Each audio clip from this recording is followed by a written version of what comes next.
Call the June 14th, 2023 Bremerton City Council study session to order. This study session is open for the public to attend in person or view remotely, but except for item A1 tonight, there will be no opportunities for input, and the content of these items is subject to change and no action is anticipated. Any of the items approved for action by the council tonight will be placed on the June 21st, 2023 City Council meeting agenda or as otherwise determined. Zoom recordings of study sessions will also be available online within a few days following the meeting. Two reminders, please be aware the mics are very sensitive, can pick up any side conversations or any other sounds in the room.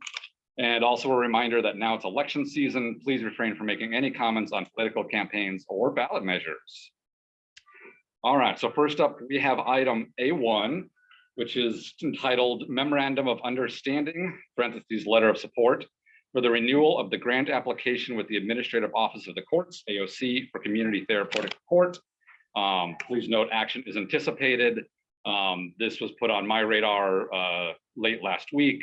It's something that had a deadline of last Friday. So I approved it going on with action. So with that, I'd like to welcome Municipal Court Judge Tracy Flood here to present. Is the judge present? All right, I'm not seeing the judge present, and items B1 and B2 are also under Judge Flood. So let's move on to item B3 and we can circle back.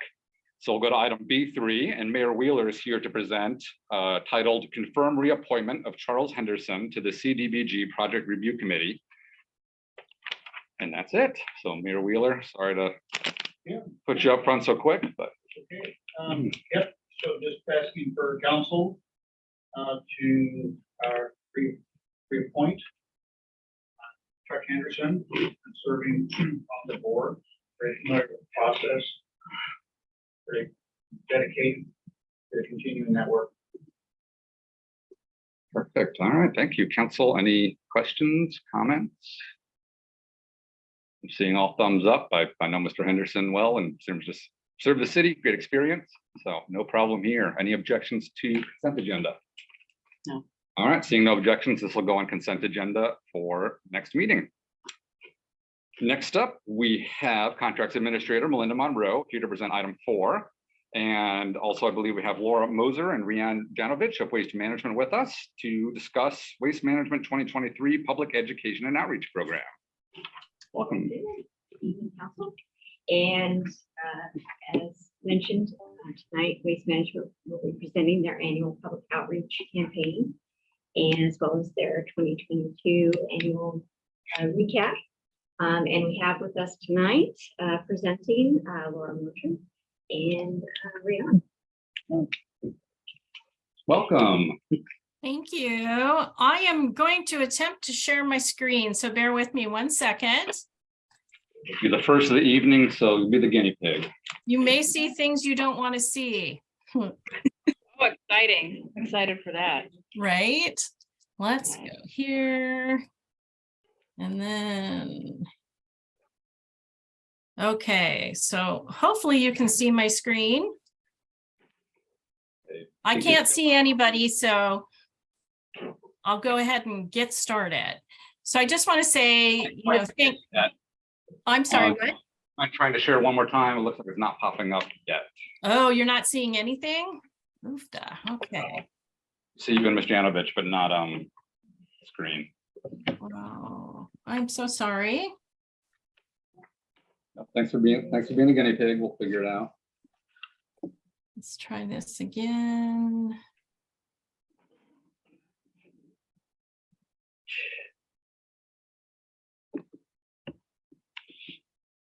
Okay, so I would hit share screen first, correct? Correct.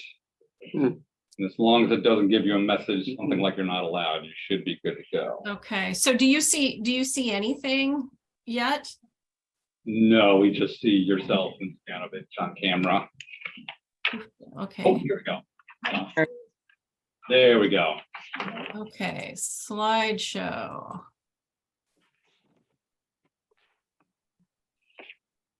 I'm so sorry, I'm horrible at this stuff. No. Why won't it let me? Enable editing. No. Oh, and Should be, under slideshow, I believe if we do view show. Yeah, it's being really slow. Is that yours? Council President, Yes. Linda shared her screen, Oh, okay. so it's not, if you want. Oh. Okay, thank you. Okay, Thanks for saving me. thank you. All right, so Melinda will drive the slideshow and, all Excellent. right. Maybe. Do you want So- to take it away? I think we're good. Start prepresentation. Should I take it off of? Sorry, one more second. Oh, actually, that's where it is. Nope. There we go. There we go. Okay, All we got Melinda's screen now. Thank you, Melinda. So sorry for that bumpy start. Good evening. Thank you for allowing myself and Rianne to join you this evening to talk about our 2022 annual report.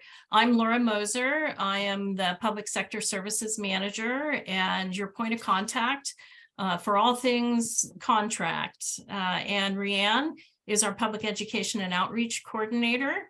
And we'll let her join in here in a couple slides. So we can go to the next one, please. So in our top right photo, we have a new district manager. His name is Brian Lloyd. He just joined us in February. We're super excited to have him. He has been with Waste Management for 11 plus years, starting out as a driver, route manager, then into safety leadership for the company, and most recently transitioned over to our Bremerton site as a district manager. As you probably guessed, they start very early in the morning, so he couldn't be here with us this evening, but I definitely wanted to, bring him up. I know Melinda had an opportunity to come out and tour the site last week and meet Brian and the team out there. So I just wanted to touch on, that we are super proud to be servicing the Bremerton community and participating in various events throughout the community, such as the Blackberry Festival, the Beautify Bremerton, which I think will be coming up again this fall. Most recently, the Armed Forces Day Parade, and some Sinclair Inlet cleanups, and of course, members of the Bremerton Chamber, or the Greater Kitsap County Chamber, I believe it's called now. So next slide, please.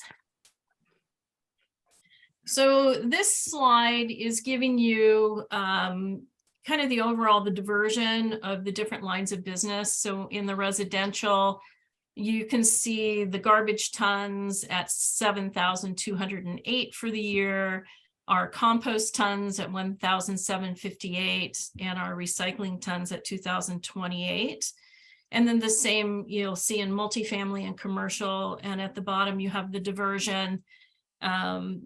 I did some just quick checking because I wanted to see what it looked like year over year. So in 2021, and it's kind of interesting. There's been some ebb and flow, and in the residential line of business, as we refer to it, there's been an increase of garbage of 29 tons in 2022 over 2021.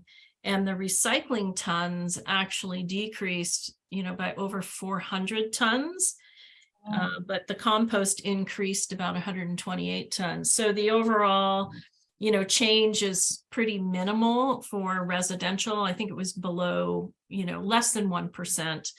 We kind of have the same pattern in the multifamily, an increase in garbage tons of 178 tons, a decrease in recycle of 62 tons, and also a decrease in the compost, less than 1 ton. And commercial had a substantial increase in the garbage generated in the community of 1,363 tons.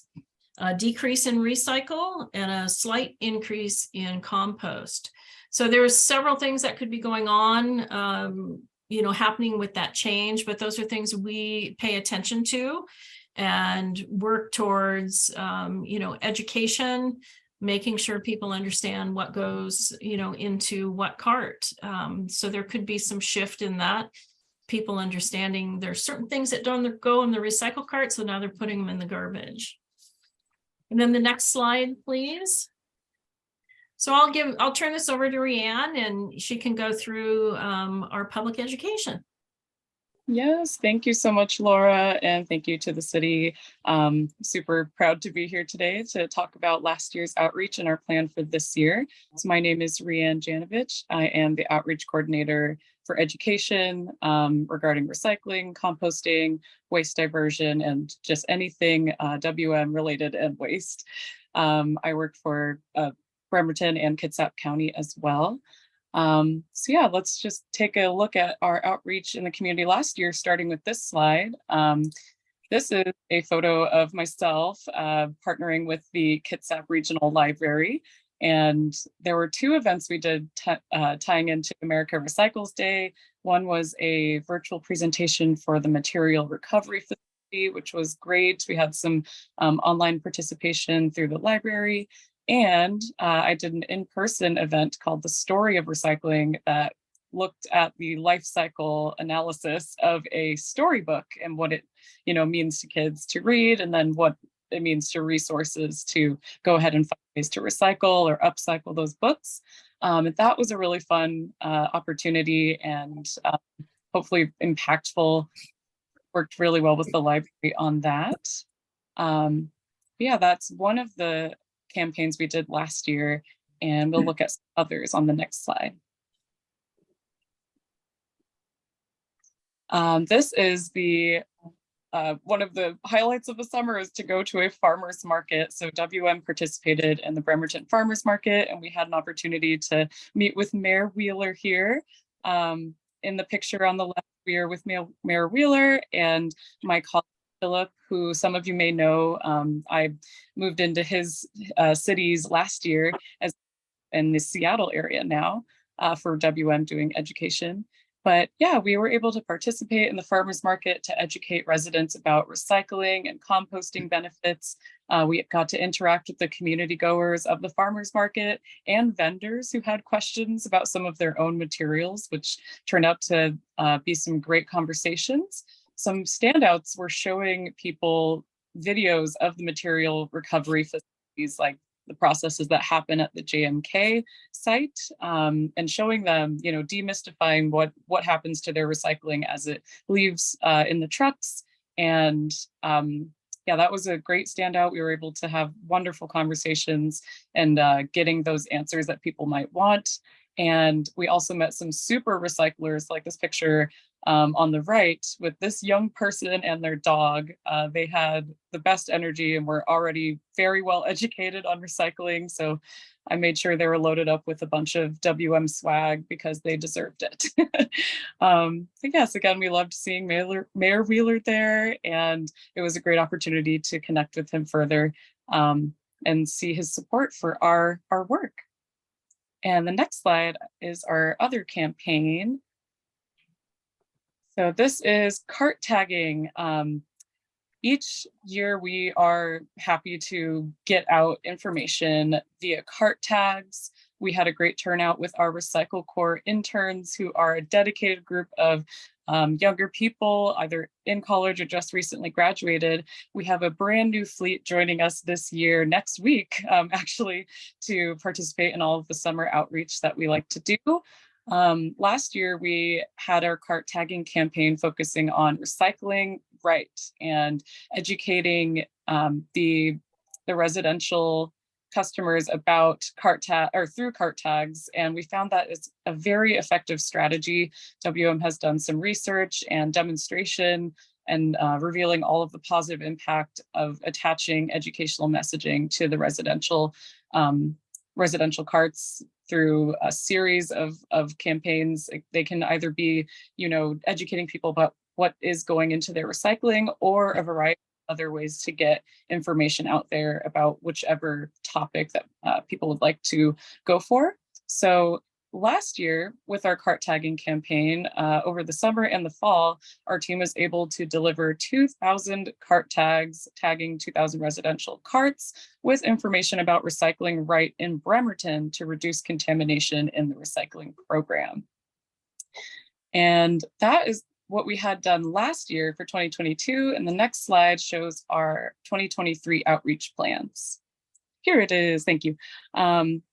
So this year we have three main areas that we'd like to focus on. One is very exciting for city staff. We would like to schedule an in-person education session for the Norm Dix building. And this is one of the strategies we had worked with Melinda to focus in on and create our educational strategy for this year. So our in-person education session for municipal building and staff would focus on how to sort recycling, resource conservation, and contamination prevention.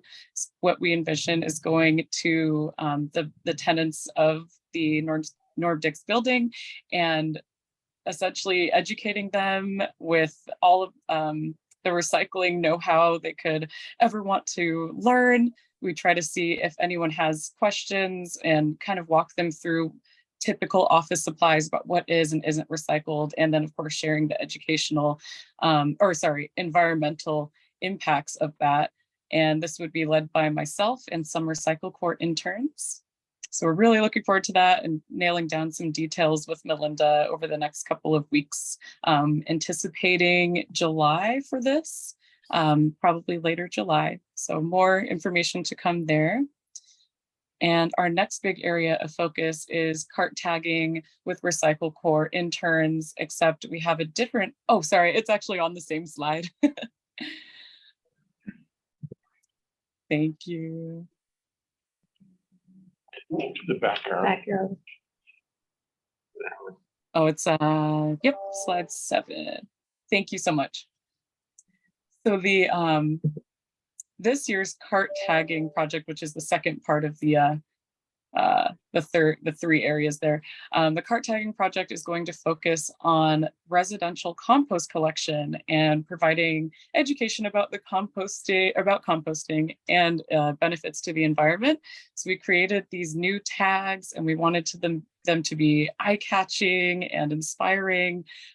They share information about what compost does and how to make sure you're supporting that composting program by purchasing local compost and enjoying the benefits that it brings to the soil. We always find the cart tagging campaigns to be super successful, and our interns love getting out into the community, especially in the summer. It's great to be on your feet and get out and wake up early to cart tag in the morning air down in Bremerton. It's just lovely. So we look forward to that this year. And with some strategy from Linda, Laura, and myself, we've focused in on composting, as we know that's going to be a large focus for Bremerton and the state of Washington moving into the next couple of years with the new House bill. So our target is 2,000 residential homes, and we have the supplies ready to jump in July as well, the later half of July. And lastly, on this slide, we have our final area of outreach that we'd like to participate in, which is another farmers market presence this summer. And we're focusing our education on compost a little more than usual. And just based on some conversations we had with Melinda and the focuses that the city wants to take. So composting and of course, recycling benefits, contamination reduction. We'll have waste sorting games and interactive prizes that hopefully teach people about where their resources are coming from and how recycling and composting protects them. And I believe that is all for the area of 2023's education. So I will turn the Laura. So our next slide is we want to just talk a little bit about some of our WM investments in our recycling centers. And on America Recycles Day last year, 2022, we announced a $56 million investment in upgrades to our recycling technology in 3 of our MRFs that serve customers in the entire state of Washington and northern Idaho. The biggest upgrade is happening up at our CRC facility, which is located in Woodinville, and they totally shut that facility down, gutted it, and are replacing all the equipment in what is referred to as MRF of the future, I think that's some top secret talk about the equipment that's in there, but it should be able to come up with a cleaner end product that goes to the market. So that really benefits everybody. And then the JMK facility located in Tacoma, which is where the city of Bremerton's recyclables are processed and prepared for market. They are doing a $7 million upgrade investment there following other upgrades that we did in 2019, putting in some really cool equipment. And I'll spare you the noises I make when I sound like the equipment that's operating it, but it's some very interesting things that handpick quite quickly in sorting materials.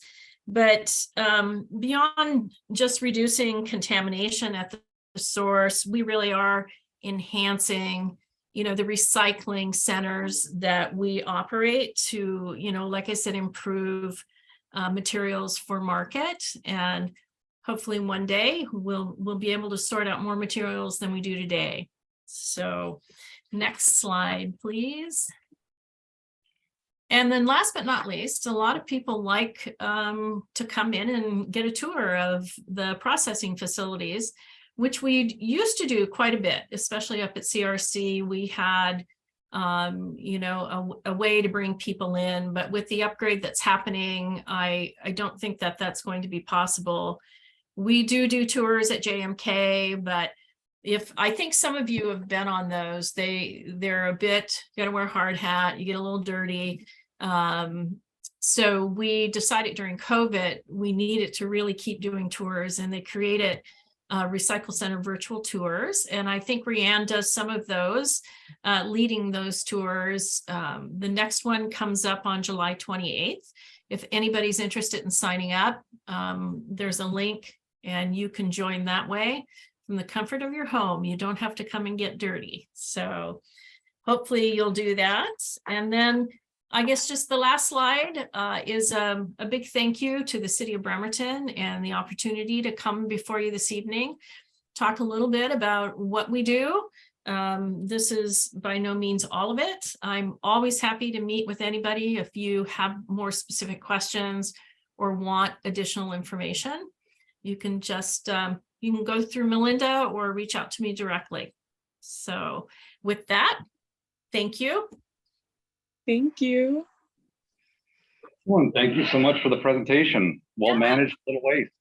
All right. Council, any questions or comments? Oh, sorry, Melinda, back to you to, if you had anything else to add, sorry. That is it. And just to note that we do have in our contract an annual approval of that public education outreach. That's why this is coming for you. And so do you have any questions regarding? I have a real quick one. Go for it. Disappointed in the multifamily numbers, and so my question is, what can they do in education strategies, to really build on that? Because that's a lot of recycling that's not being done, in and I am assuming that it's owners of the properties not providing that opportunity. But anyway, I, for one, would really like to see that increase, especially if the city's moving more and more towards density and multifamily housing.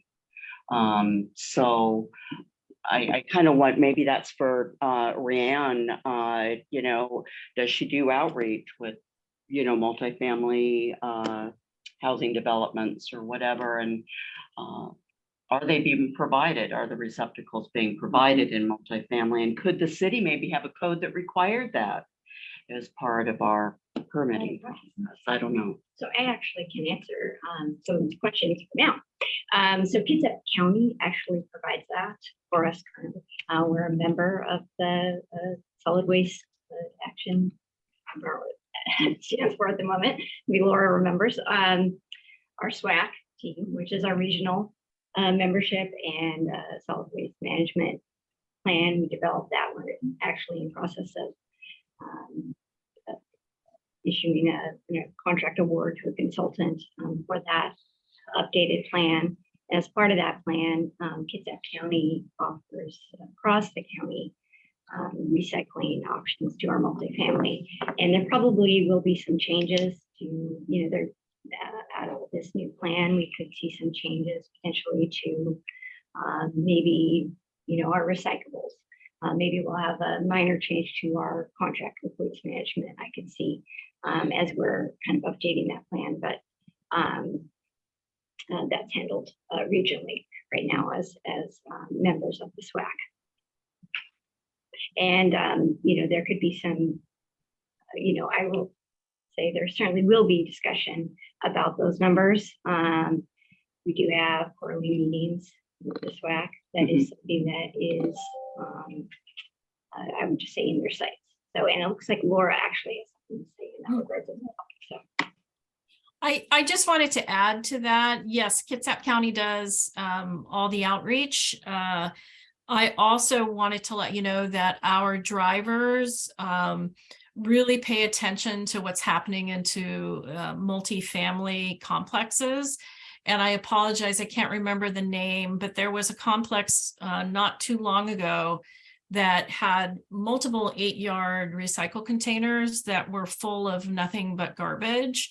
And, we reached out, the route manager worked with the property a bit to try to get that cleaned up and to also involve Kitsap County in coming out to educate that property and the tenants there.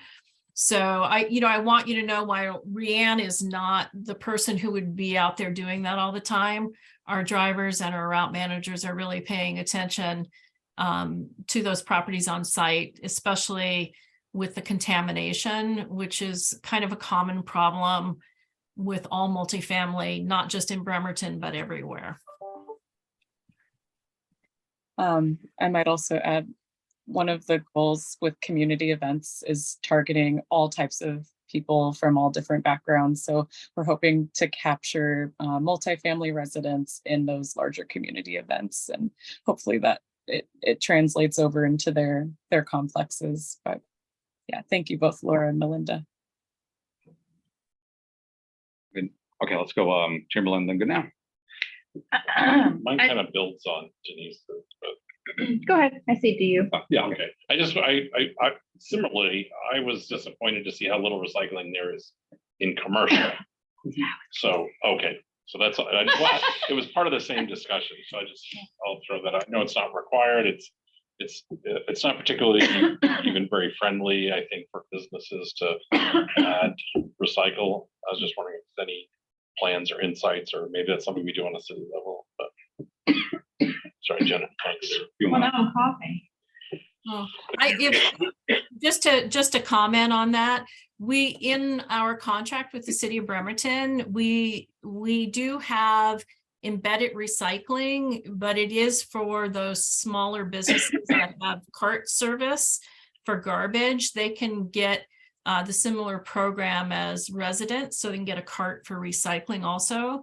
When you get up into the larger, the steel containers with the plastic lids, that is not included in the contract with Bremerton. So if a commercial customer or business wanted to start recycling, we can set that up for them, but there is an additional cost for it. And I think sometimes that stops people from wanting to set up a program because they have to pay for it. So. Can I ask a clarifying question on that? That's basically what happened to me. Is actually we were having some pickup issues, and I asked about recycling, and they were telling me that they thought I should be able to get, as a business, small business, that I should be able to get a tote, a recycling tote. But then they came back and said, oh no, because of the contracts, you have to pay for it. So who runs this damn contract?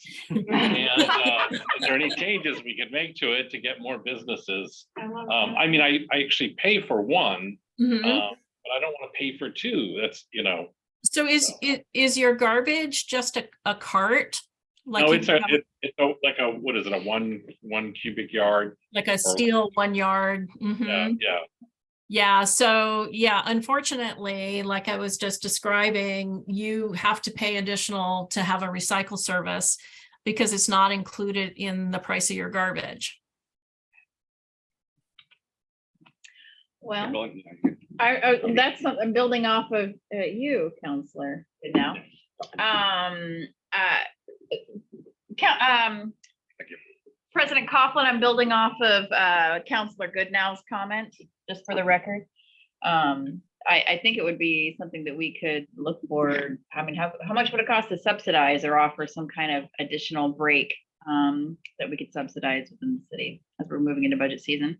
My other, just kind of like a couple comments. I always thought like pictures are good, like tagging is great, but why not just put a sticker on each of the containers so people can actually visually see, just like we get that mailer or the placard that has all the dates on it and the pictures of the things. Just putting a sticker on the containers might also be helpful, but what do I know?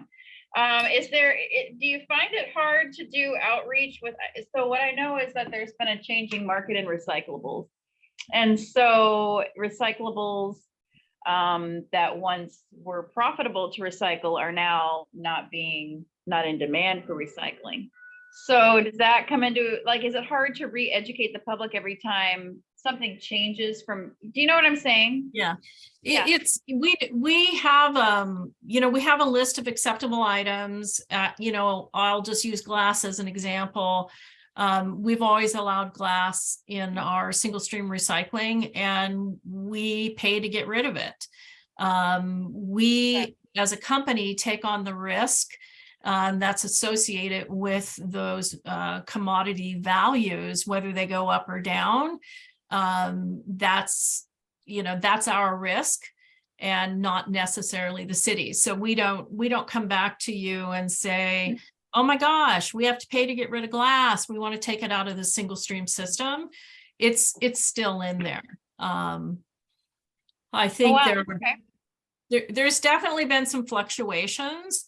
But at this point, we wouldn't come back and ask you to start pulling out a lot. I think some of that happened back with, China Sword, where there was a lot of changes and things that happened, but for the most part, yeah. All right, I got it. So the recyclables have kind of stayed consistent, but sometimes waste management is subsidizing the removal of them. And okay, all right, thank you very much. That's all. Thank you. Or any other questions, comments? Yes, Lachlan. Thanks. Hey, good evening, Laura Moser. Hello. Hi. So I guess my first question was, I was looking at the diversion rates. So if you could put that in context, comparable to Linwood, Everett, Olympia, all the cities that we typically compare ourselves to. Do you have that? I don't have those kind of numbers from we don't service any of those other cities. Okay. So I apologize. I don't have that information. If you don't have it, you don't have it. No worries. I mean, I'm sure we could find it, but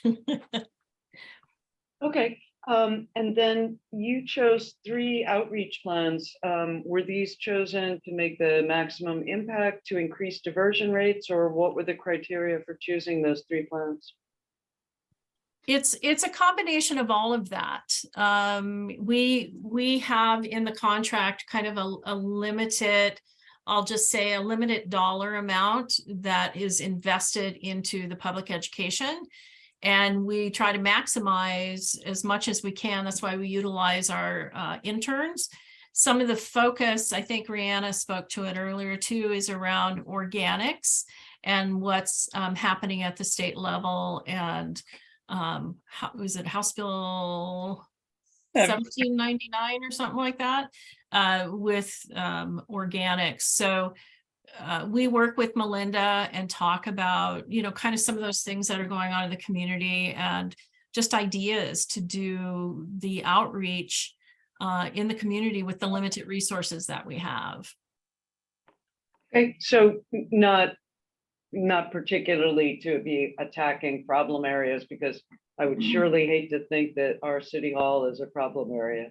No, no, I don't know that it is or isn't, but the kind of the thought process with that is, it's kind of like, you walk the talk. So we want to make sure that the staff and the people that are working for the city are recycling and composting, and that they understand it, and that they almost become stewards in the community also. So the idea really is to start there, and to make sure that everybody internally understands and is participating in the programs that are available. I think it helps then when you're working and talking to the residents and businesses in your community. Not Yeah. that you're doing anything wrong. Yes, absolutely. To piggyback on that, I also we thought it'd be a great opportunity to meet some of the leaders in the community, and always look forward to educating people about why recycling matters, because sometimes it feels like a rule and less of like an opportunity to protect our resources. And as Laura mentioned, we want to make sure that the city is well equipped with that education to then go out into other parts of the community and ensure that the building as well is everyone, all the other tenants are able to receive that information. Great, and thank you for that answer. And my final question is, the second of the public outreach projects is the cart tagging.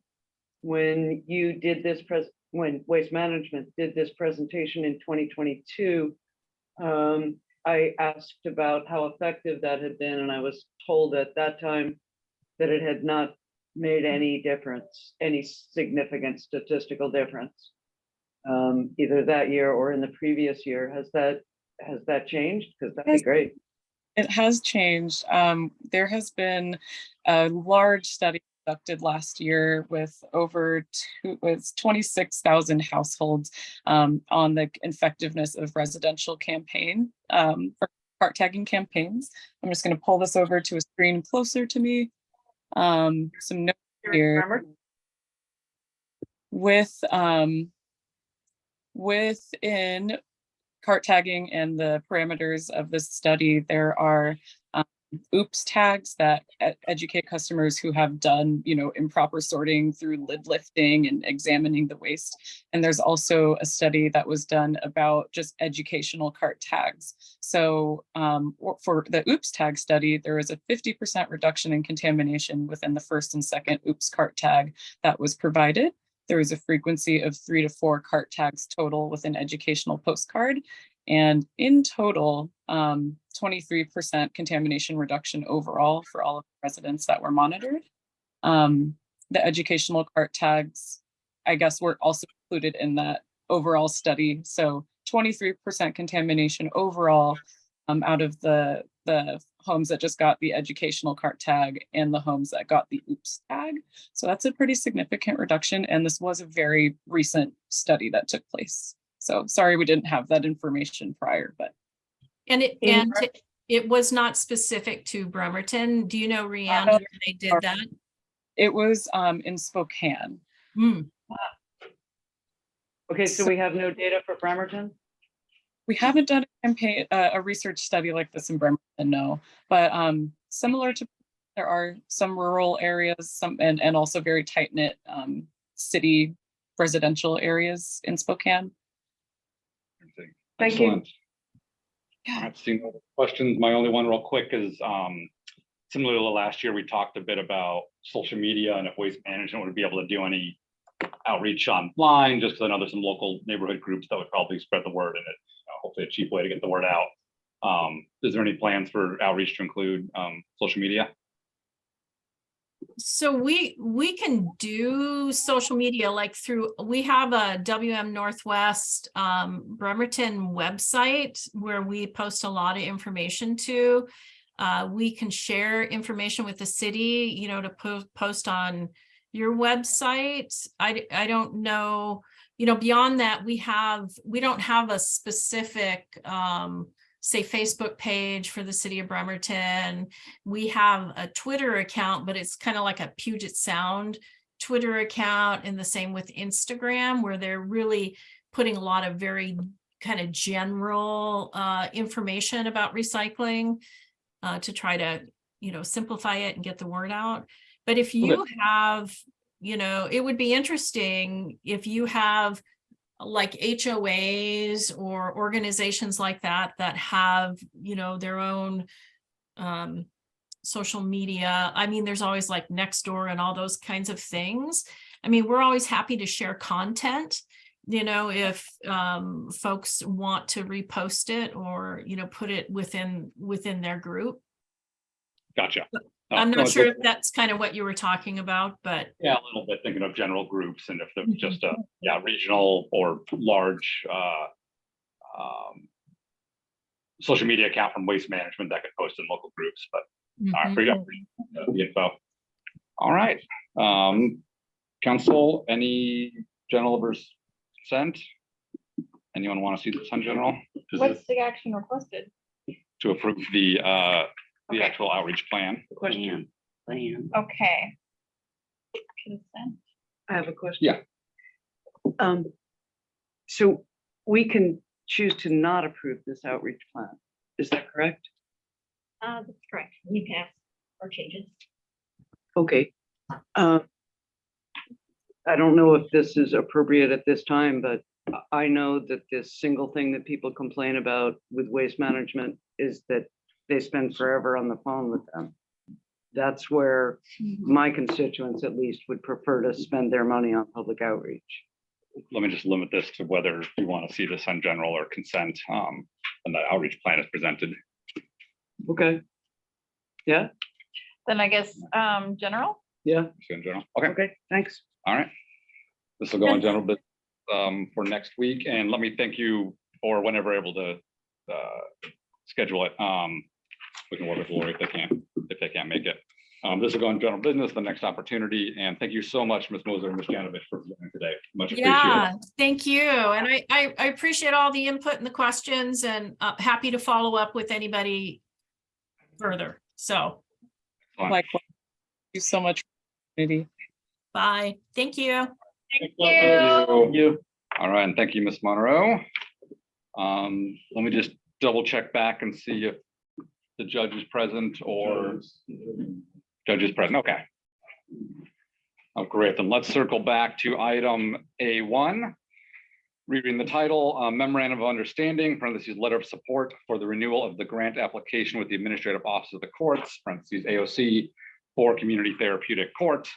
And I'll recap again that this came to me last week.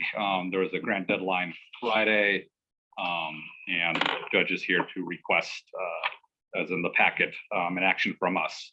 And so again, this will be an action item and the action item of this evening. So let me welcome Judge Tracy Flood here to present on this item.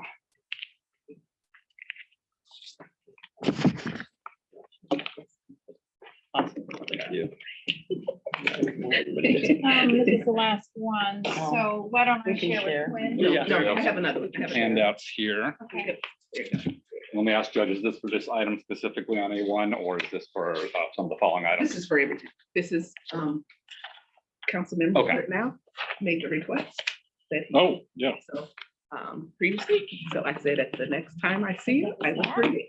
Unfortunately, it couldn't be, I'm mastering the uploading and documents and providing it to you, and it wasn't something that could be emailed.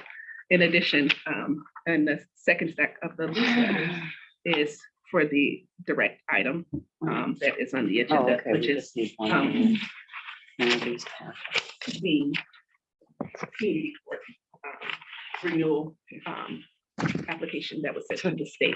So first, I'll preface this by saying my apologies, as I sent to you the MOU that we previously did from last year, which was approved in the initial grant making process. If you recall, we did, oh my goodness, maybe about 4 different grant applications. One of those required matching funds for us to apply. So the MOU was specific for AOC and the matching funds, one that we applied for the big federal grant. So that was the attachment that I gave you along with the agenda bill. We were not required to submit a letter of support. This year is a little bit different. We're going into the 2023, 2024 state budget. I was a part of the District and Municipal Court Judges Association legislative team that went down to Olympia, and I think I've mentioned this in the past. We went down and talked with our representatives and our senators and asked for the governor to and the senators to support adding funding that continue to support the existing community court programs and to be able to add community court programs. Ours falls under the category of an existing community court. With that, we were successful, and it is a part of the governor's budget where there's, don't quote me on this, but I believe about $10 million set aside for existing community courts and to add community courts. So because it's a part of the governor's budget, technically it is not a grant. It's a continuing source fund. So we will go from the current funds that have been allocated to us under the grant that we did apply for last year that ends on June 30th, 2023, to the current funding, July 1st of 2023. So there's no gap. So when you receive my email, because they're trying to avoid there being a gap in funding, the period in time for everything was very short. I've shown you letters from our community partners that are part of the community courts, and that's a part of the packet. So basically, they should just wanted to know community supports the community court. And we're not going to run into the issue of having to come back to city council for any approvals or acceptance of funds, which is different than what happened last year. Last year, you saw me last summer a lot because I had to come in, get the application approved, had to come in and get acceptance of the funds. And all of those funds for that grant was provided in 2 increments, 2 installments that was paid upfront. Going forward, it will be more like a invoicing, A-19, submitting on a monthly basis. So that's why it's considered funding versus a grant. Because if the funds aren't, of course, you don't have them used or billed out by the end of the year, there's nothing that's been advanced to you, and you don't have to go back to city council and say, city council, we need to now send some funds back to the state.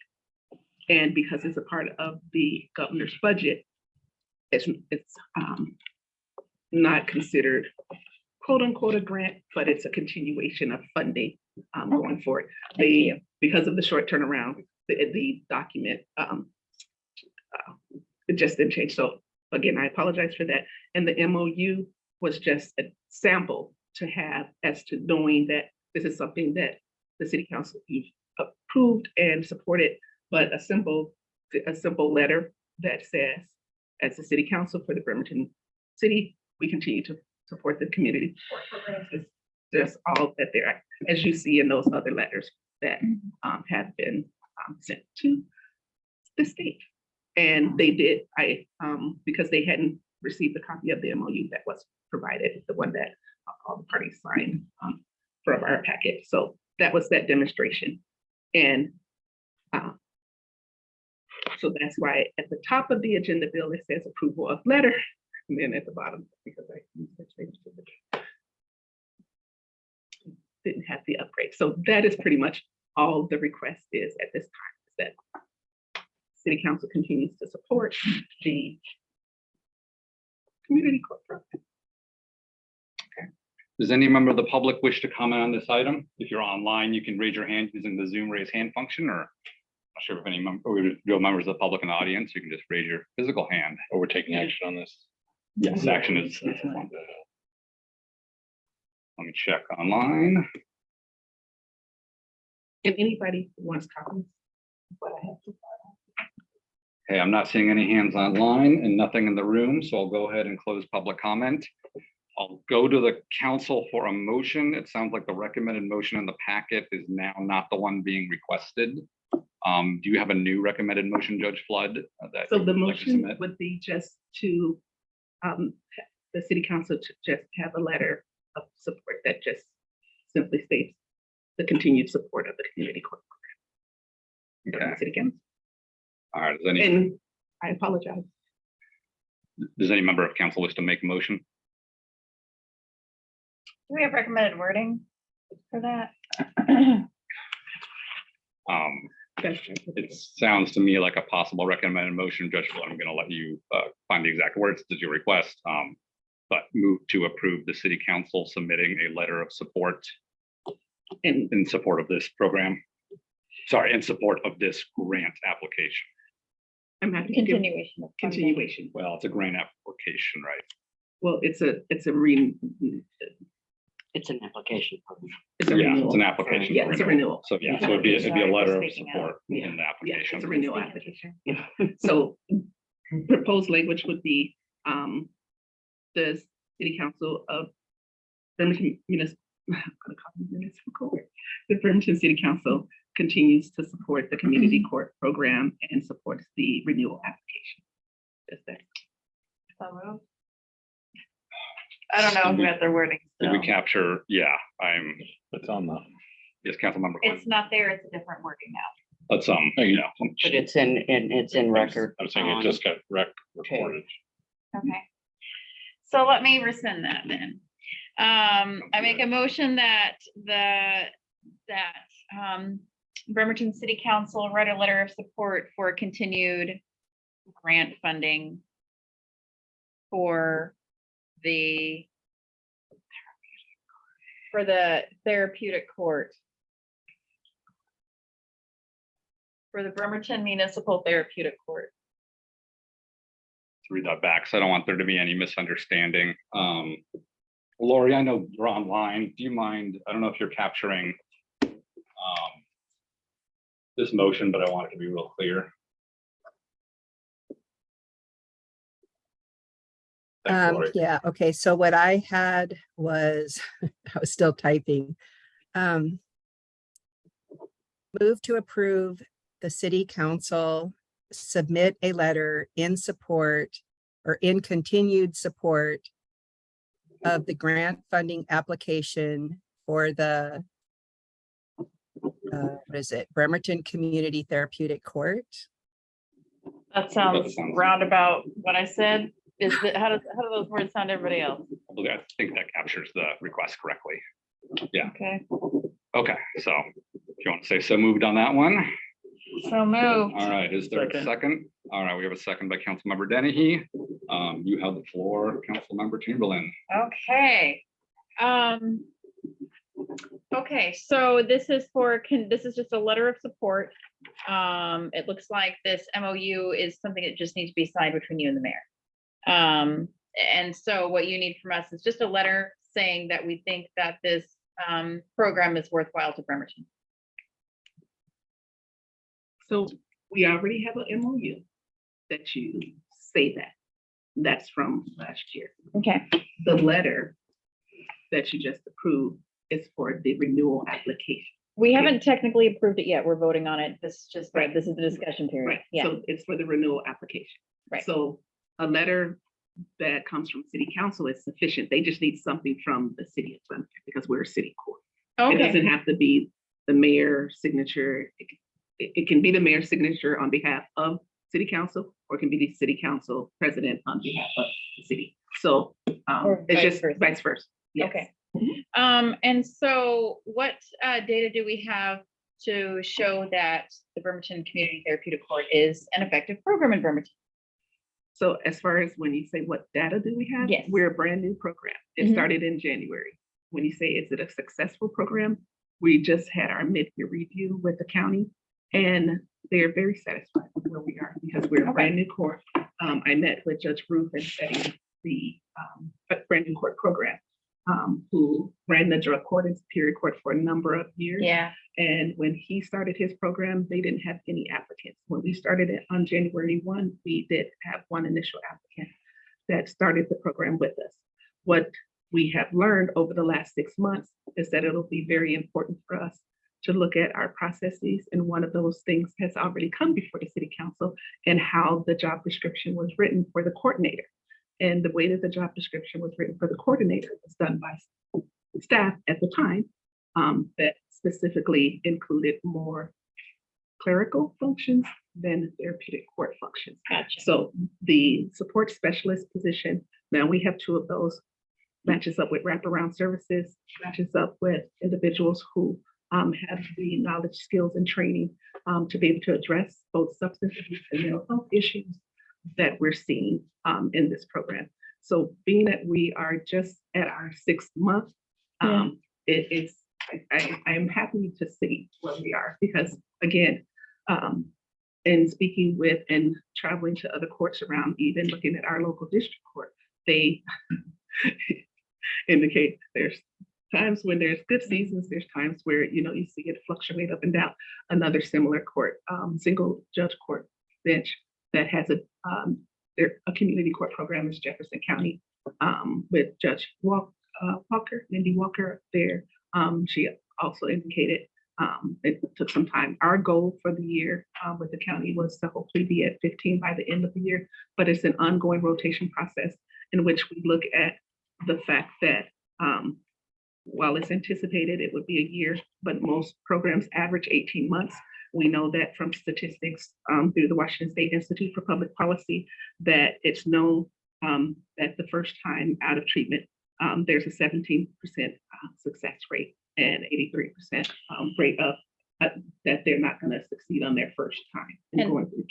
And my understanding is, I mean, with the new Blake fix, that it's going to be probably really important for us to have a therapeutic court in order to stay in compliance with the new, you know, mandates. I don't have a problem supporting it. I guess my concern would just be I don't have much data to go off of to say why we support it, other than we need this resource, right? And Yes. what I can say when you talk about data, Well, it's the portal. We do, Okay. sorry, we just did our first quarter portal report to the county and going forward. That's, those numbers that I'm reporting to the county, I'll also include in my reports to the state, because one of the things that they want us to begin to do is track the data. So we have been tracking through a spreadsheet, Excel, as to the number Yeah. of contacts that were made by giving out the applications and those that expressed interest. And again, I spoke with Ms. Hannah yesterday and made a connection by email today with the district court therapeutic court manager there to be able to partner and look at how they make sure that everyone is being told. And the Blake fix actually addresses that everyone who's coming through be told what programs and what options, what resolutions are available to them when it comes to it. So it's very timely and will continue to be needed. Is there any way that we can, I mean, like, just for our, sake, before the next, well, okay, we're voting on it today. All right, that's all the questions I have. Thank you so So I much. promise you that I believe by the time I come back, there'll be two quarters of data that we'll be able to provide. Thank you. Councilmember Denny. Thank you, Judge Flood, for presenting. So the MOU that we're looking at right now, I don't remember if this was the number that you quoted. Is this correct that you'd be asking for 380,000? So the application renewal is what that figure is. So what the was requested. MOU in front of me is the MOU that we would be supporting. No, I don't need you to support an MOU because we have an MOU, but it was just as suggested language.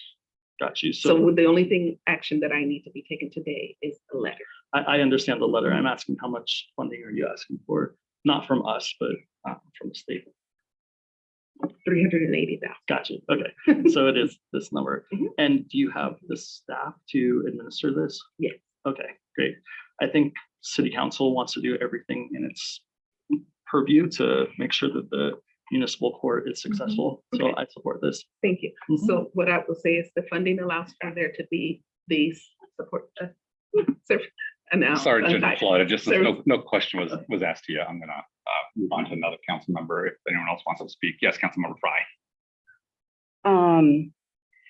I think we all want this program to be successful.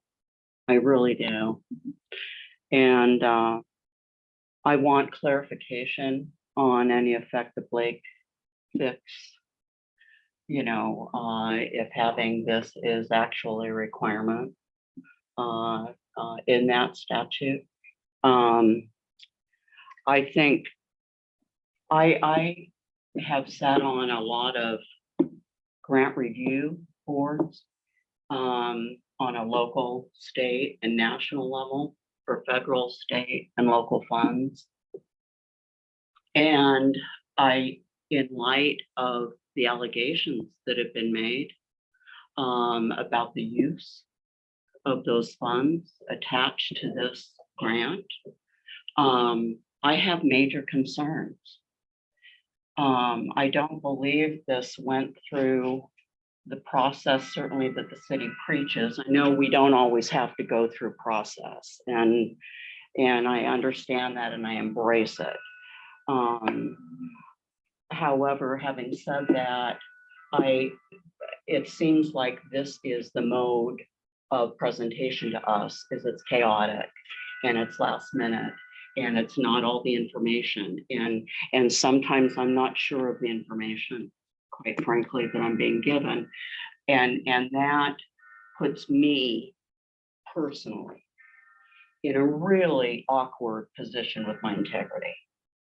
And I want this to succeed. I would just soon as put a pause on it, because I think we got a lot of things to work on here. And I'm not one, I really take those, the intent of a piece of legislation and the funding that accompanies it is sacred. I mean, it's critically important in the relationship between citizens and their government institutions. And I'm not feeling it. And I'm worried that council for stamp after stamp after stamp with this. And I'm not sensing that it's getting any better. If anything, I think it's getting worse. And I have to speak out for my own integrity.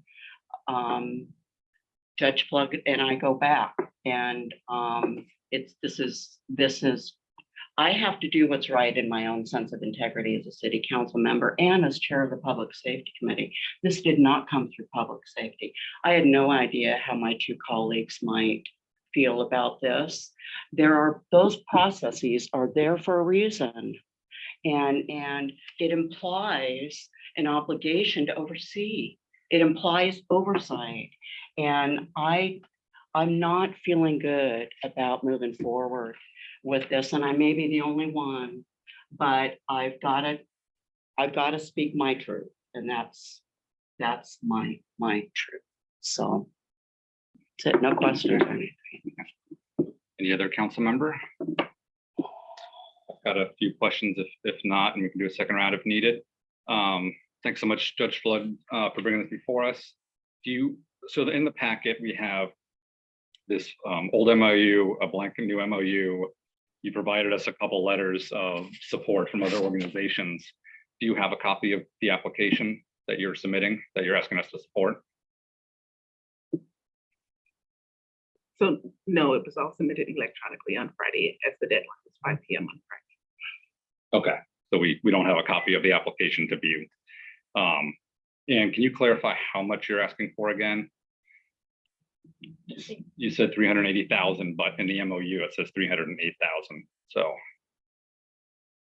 So he said 300 is the number in the MOU, correct? I said, yes, the number in the MOU is correct. Okay, so it's 308,000. The MOU says 380, It's 380. at least in the recitals subparagraph So B. which, Okay, let me, okay, maybe Pick up all and take a look. which MOU are you looking at? Are you looking at the MOU that was previously? I'm sorry, in the packet, it This does is say the- 380. Okay, yeah, so let's. But there should okay. be two Yeah, MOUs. in the Councilmember packet. Quinn, I got Yep, it now, thank you. The first one. Okay, That's it. Councilmember Quinn, sorry. Oh, sorry. It's okay. Okay, so it does say 380. Thank you, sorry about that. That was my So that. dyslexia the there. First one Okay. is the one that was submitted for our original application. And then the second one. Okay, so it's, gotcha. two So, there. so you're asking for 380,000. Okay. How much did you get in funds last year for the same grant? It wasn't the same grant. It's a different process this year. So last year, when you say how much did I get, I'm sorry. Judge Flood has how not much did- received anything. Sorry, Judge, how much did the court receive? How much was this grant for last year? It was a different grant last year. That's what I'm explaining to you. So last year, the grant process was where money was given upfront. The city has received that money in 2 installments, 107,000. I don't have the exact figure. Finance is present. He can give you that exact figure. So the city received 2 installments from the state for the therapeutic court program. Finance Director Riley, do you know the number of the amount of funds from last year? Sure. For the therapy for grant, 250,000. Okay. So we're going from 215,896 to 380,000. What's the justification for the increase in grants? Because last year, the 3 grants that were applied for were all through the state. The 215,000 that he's referring to was one part of that grant. There was also additional funds through smaller grants that cover case management, supporting our participants in programs, peer counseling, making sure they have transportation back and forth. So when you total the total amount of all 3 grants, it came to a little bit over 300,000. So for this what specific they asked- therapeutic court grant from the. I need to Administrative finish answering the Office of question. Courts. Let me finish. Ah. What they asked for us to do was to include a percentage of increase for salaries, benefits, because the grant program supports 2 positions. So the funding includes 2 employees, 1 full-time employee and 1 part-time employee, along with the participants in the program. So that's what the funding supports. And all of that funding, again, Okay, is managed thank by the city. Thank you. So this 216,000 from the previous cycle from Administrative Office of the Courts. What was that? What has that money been spent on so far?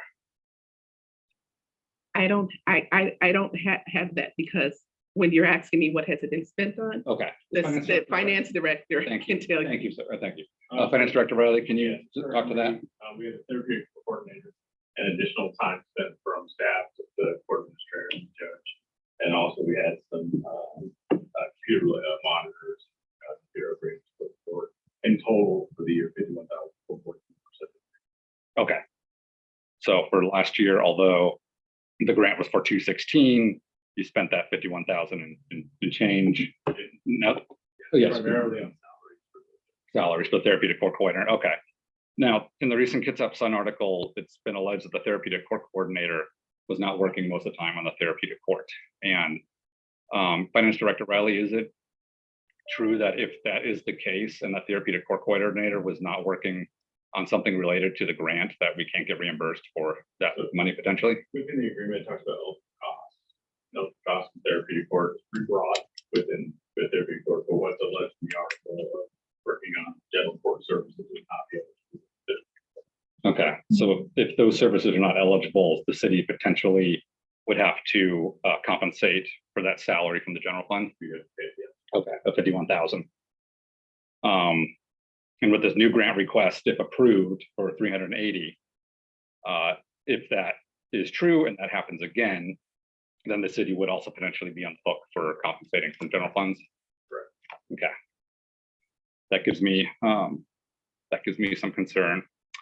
So the therapeutic court's been running about 6 months. How many individuals have gone through it, Judge Flood? Not gone through it. It's Okay. participant. How many have participated in it? We're, I believe, at 4. I don't have the stats in front of me, but Attorney Fennell, do you know how many participants by chance? I can answer. Oh, that. sure, It helps. prosecutor. Mhm. We had the initial applicant, she's technically still involved, she's currently in custody pending competency proceedings. We have 1 individual who's currently in the program, another who entered and didn't come back after like a couple weeks and is on warrant status. And then we had another applicant who had to withdraw the application, and another recent applicant who was arrested for new crimes. So right now, I'd say we have 5 total applicants, but only 2 who are technically in program. Okay, thank you. And then Judge Flood, before the meeting, I just searched online for the name of this grant and see if there's any information. I did find this website from Washington Courts that has information about the grant. It looks like it opened at least May 5th. There was a Zoom session, there was an FAQ. I have significant concerns about this coming to us, past the deadline for the application to be submitted. And in here is a PDF that lists the application requirements. Right at the top, it has to be considered complete, all application areas must be filled in, including the budget field, and be signed by the county, city sign-in letter with supporting documents to include a supporting letter from your city council, a supporting letter from your prosecutor, a supporting letter from your defender's office if applicable. So it seems like it was pretty clear what they were asking for over a month and a half ago. Do you have a supporting letter from the prosecutor for this grant? The packet was taken in and put forward by my former court administrator and should have been emailed out to all parties. I learned yesterday or recently from Mr. Percy that he got the information from Ms. Fennell. The emails were sent, I believe, by Jennifer to Ms. Fennell versus the parties. As the judge, I do not have. There's a certain wall that should exist when doing certain parameters and presenting things. And that poses a bit of a challenge as far as oversight and understanding the things that are being submitted, the things that are coming in, as Mr. Hersey was able to provide you with actual applicants. I don't actually have that information that comes to me because we don't want the process to be tainted. Whereas if I know they've applied to the court and there may be a reason why they're rejected, not knowing and being able to speak directly to those issues is not specifically for me, which if you look at the original MOU that was done last year, that's why it says, this is the prosecutor's role, this is the defense role, this is the court's role. What I can. Can I stop and ask, do you have a copy of the prosecutor's letter of support in hand? I haven't received any letters of support other than what I provided to you. Okay. And I'm still in the process of obtaining letters. Okay, with the grant having been due Friday. Okay, so we have a letter from West Sound Treatment Center. We have a letter from Sound Integrated Health, and we have a letter from Armstrong Law, and a letter from Grow Together, Gather Together, Grow Together. That's what I've received so far. There's Okay. a letter coming from Kids Have Mental Health and all of the other community court partners, which have been a part of it, that have said that they would get letters. So Council, I have some really serious concerns. I'm going to echo Councilmember Fry. Then we can do another round of questions, comments. I'm seeing a large jump in grant funding. The previous one was spent on a person who has made allegations that they weren't actually working on the grant. The city may be on the hook for the general fund to cover that amount of money. If that happens again, I'm worried it's coming out of the general fund as well. We don't have a copy of the application to review that we're being asked to support, which would be typical. It sounds like other parts of the application are missing. We've learned there has been significant turnover at the court, and I have significant concerns about how this grant will be administered. And I worry about the city's liability if this grant is not administered properly, not only for legal reasons, but for the amount of money the city would be on the hook for. So I also cannot support this grant at this time. I think it's also something that should be tabled until a future date. So Councilmember Mockler, I saw you had your hand up if you want to stick around. I don't think we should support this grant and that we should consider it at some future time And I think that for the same reason that when Fire Chief Magani and Police Chief Wolf came to us and delivered an entirely oral presentation from notes, I was vehement that we had to have all the written material in front of us to study before we could make any determination. At this point, we have virtually nothing that we can look at. We lack the grant application. We lack an associate of the judges who would know what is happening administratively with all the pieces of the grant application. We have verbal assurances, and as I was vehemently opposed to that when the police chief and the fire chief presented before us, I am opposed to it again. I think we are here to provide oversight, and we can't do that based on speech alone. We have to have actual documents that we've had time to review. So I can't support this either. Sure, okay, let's do a second round here. Councilmember Dennehy, then Chamberlain. Thanks. And that Judge Flood, that kind of goes to my first question of whether or not you would have staff to administer this. Like, I would hate to miss out on $380,000 worth of state grant funding in a city that desperately needs a therapeutic court. And so I want to make this work.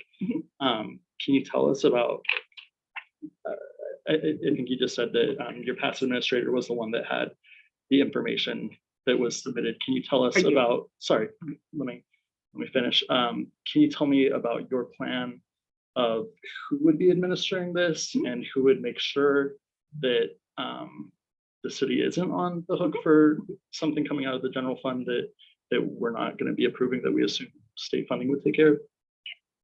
So the grant application, the original grant application was due last summer.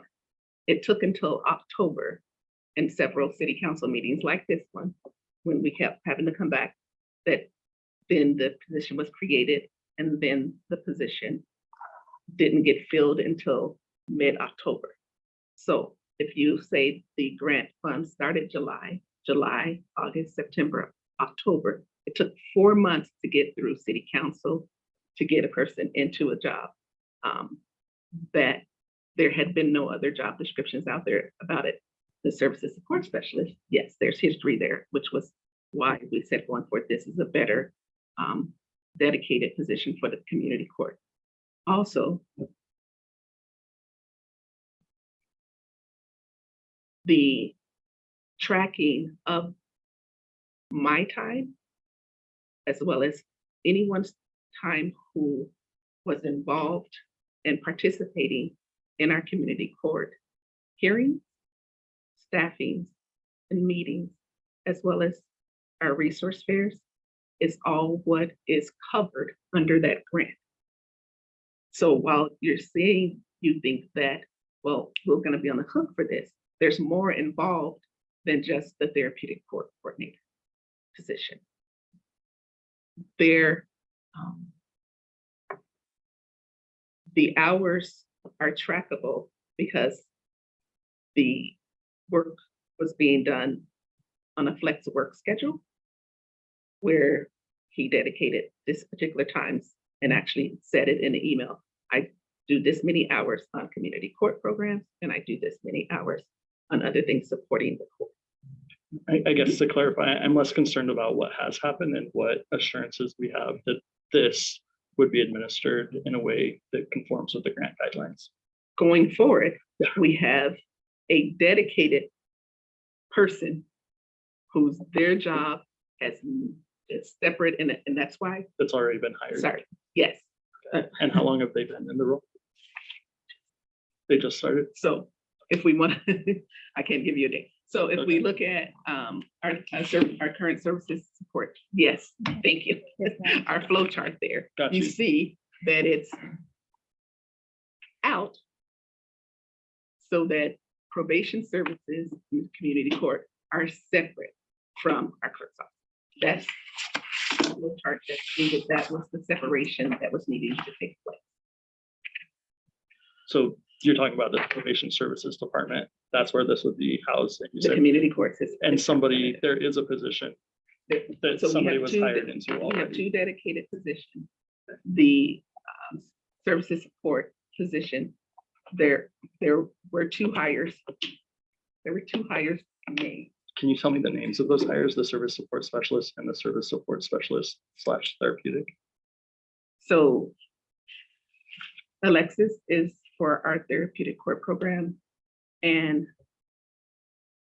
I'm trying to blank on the other person was from out of state for our probation, for our just regular services support program, and was hired, but has had a medical emergency. So we're in the process of So, refilling that. So they had been hired. so there's a pocket for this. This person hasn't been hired. Alexis, what's this person's last name? Sorry. Boiler. There is the service support specialist. And then is this probation services department, is that like a court administrator? Is that a position as well? Or is that just an umbrella? No, term? there's just.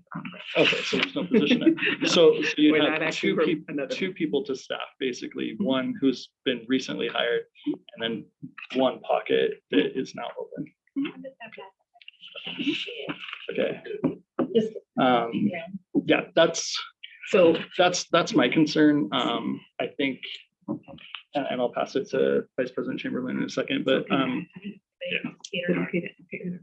I'm sorry, I could add to that, can you add to this? to my response. Oh, to your response, yes. Yes. Yeah. So because you're saying how can there be a separation and an assurance? Because it's now a department, and when I say this probation services department is separated out so that the tracking of and timing and what they're doing is dedicated specifically to the case management of our participants. Whereas we didn't have that before because it was the background and experience was lacking in what was required for that job position to be filled, which goes from the experience of having a position created by staff that didn't have any experience with community court programs. So that therapeutic court coordinator position did not go through the HR and them finding the job descriptions. That went through the interim assistant court administrator at that time, looking at it as what the needs, entire needs of the court. And so that's how the job description ended up being somewhat conflicted with having basically two different, almost like three different hats that it had to have.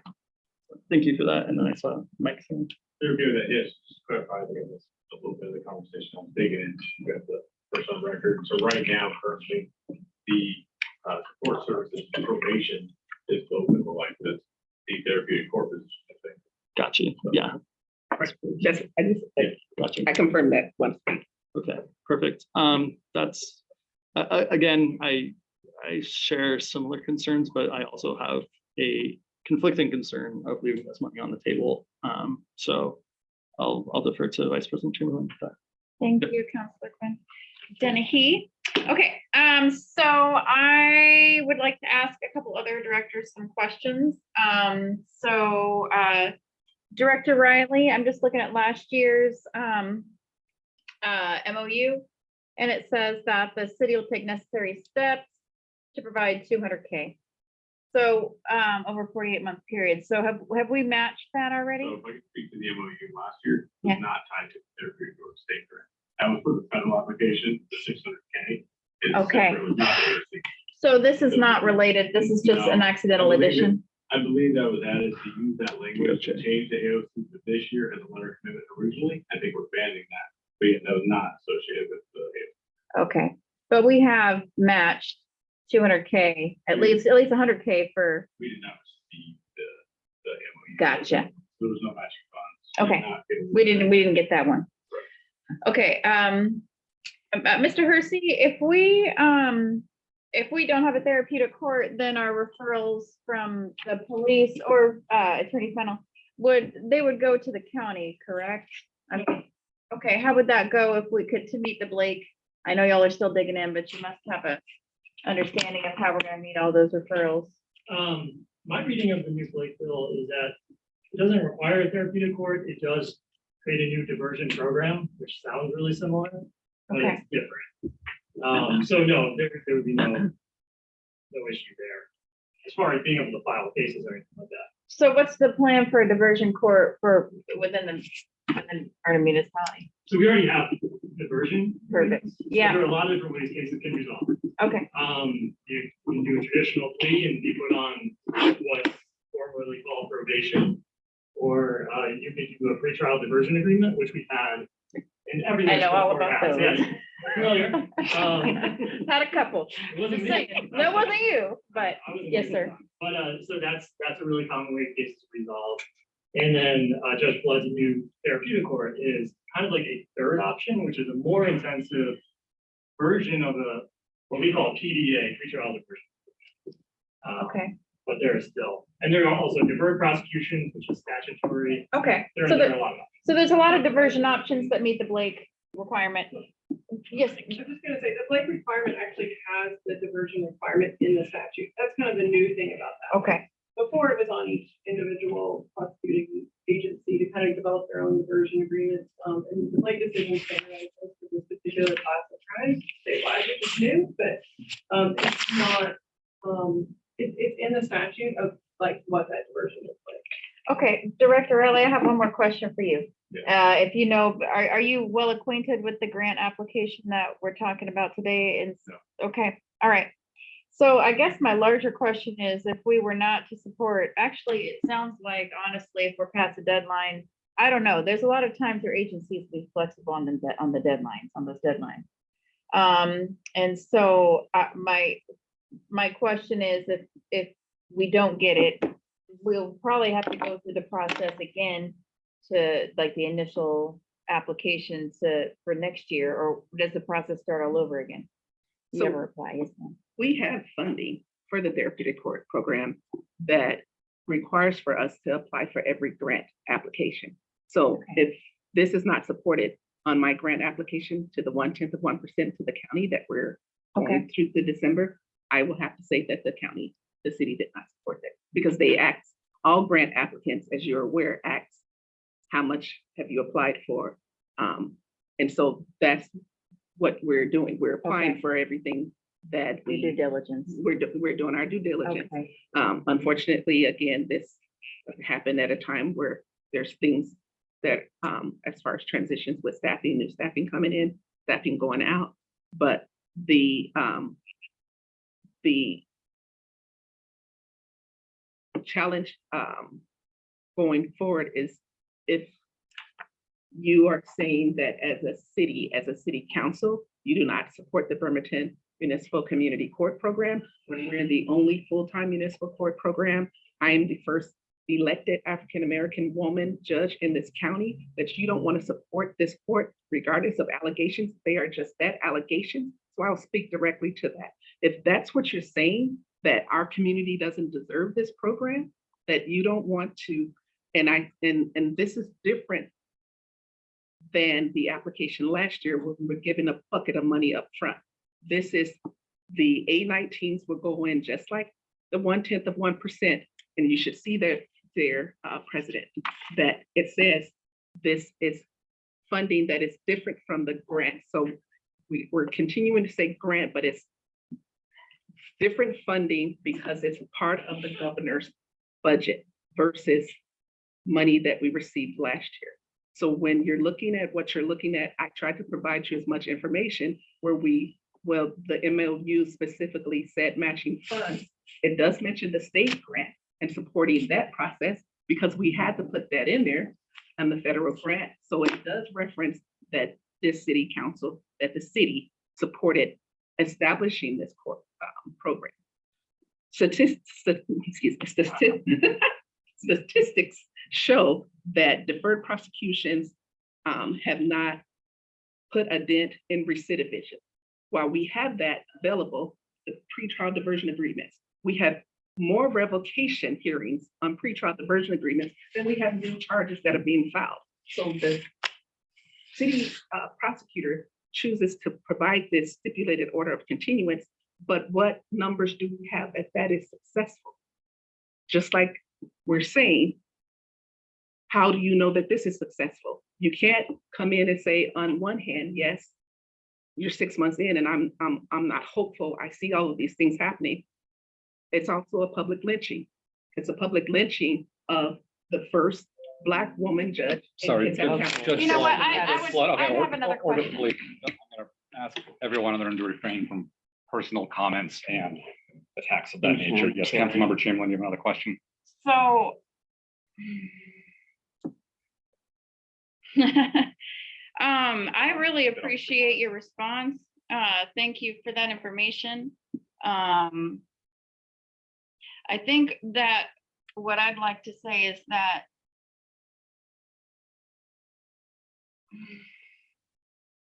I've been super supportive of you all along the way and super supportive of having, Black women in this position. I would love for my job to be taken one day, in the same way. What we all have a problem with is that we don't trust what you're bringing to us. And that's it. It has nothing to do with anything that you've allocated today. And that is all I'll say. Thank you. And I understand. Does any other That's it.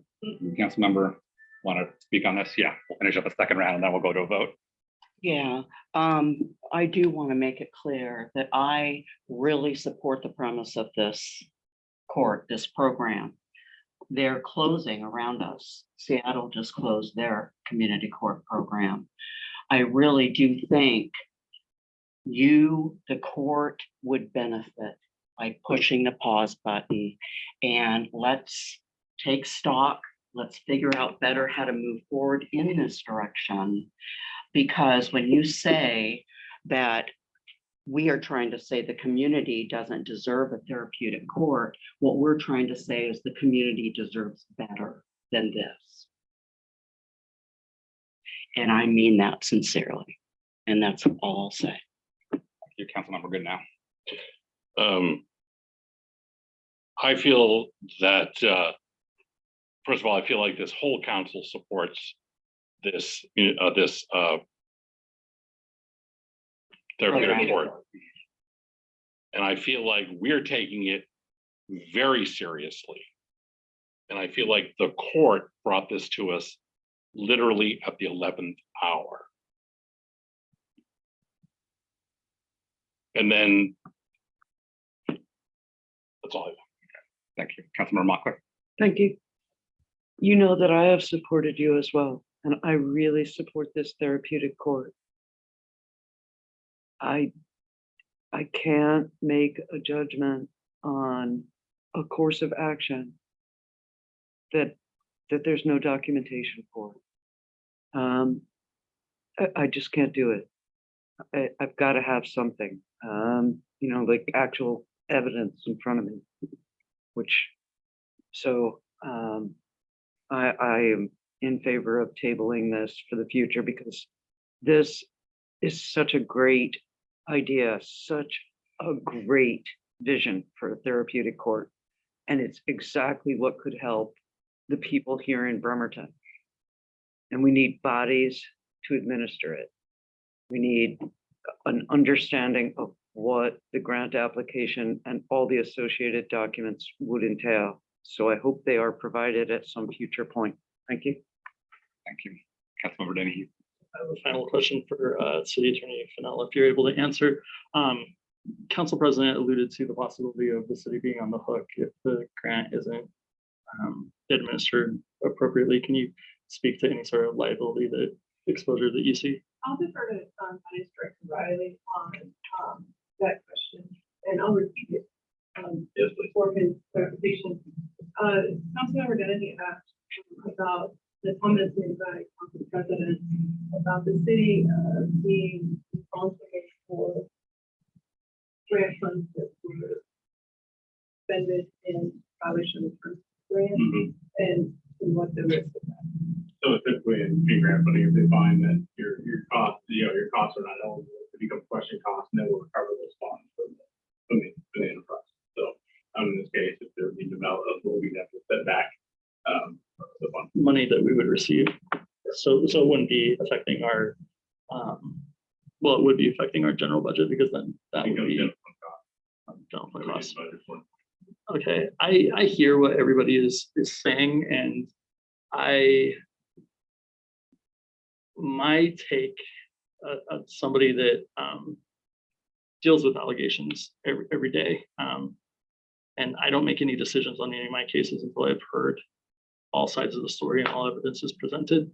I'm going to vote, and I think we should vote in favor of supporting it, and really wishing you the best to administer it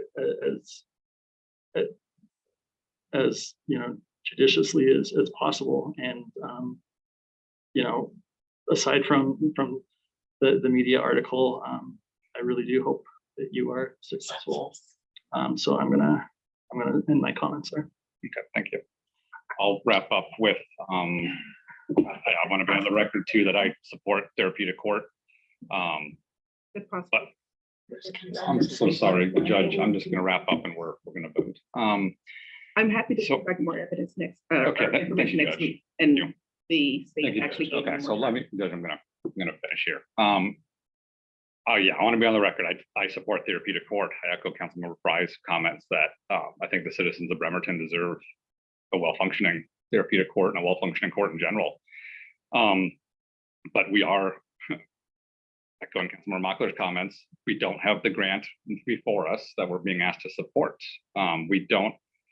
There is not a person currently in the therapeutic court coordinator position to administer it.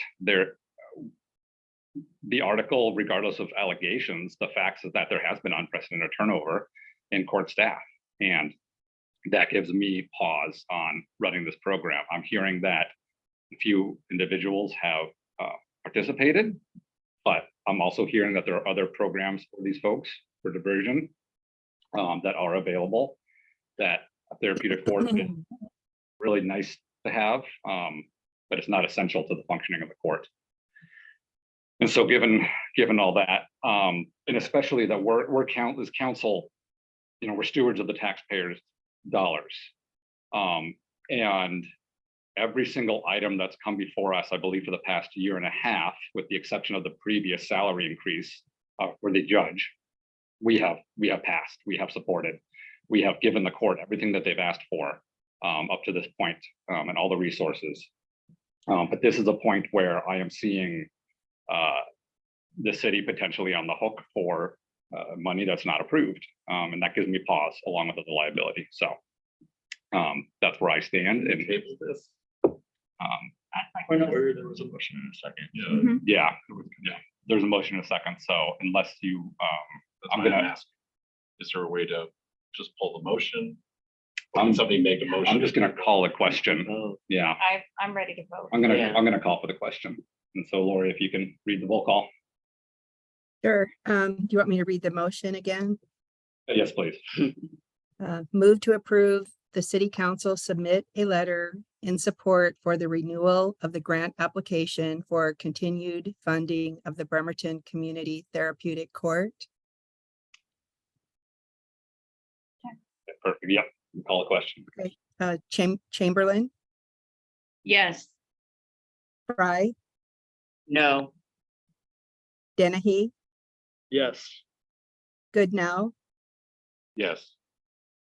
Mockler, No. Coughlin. No.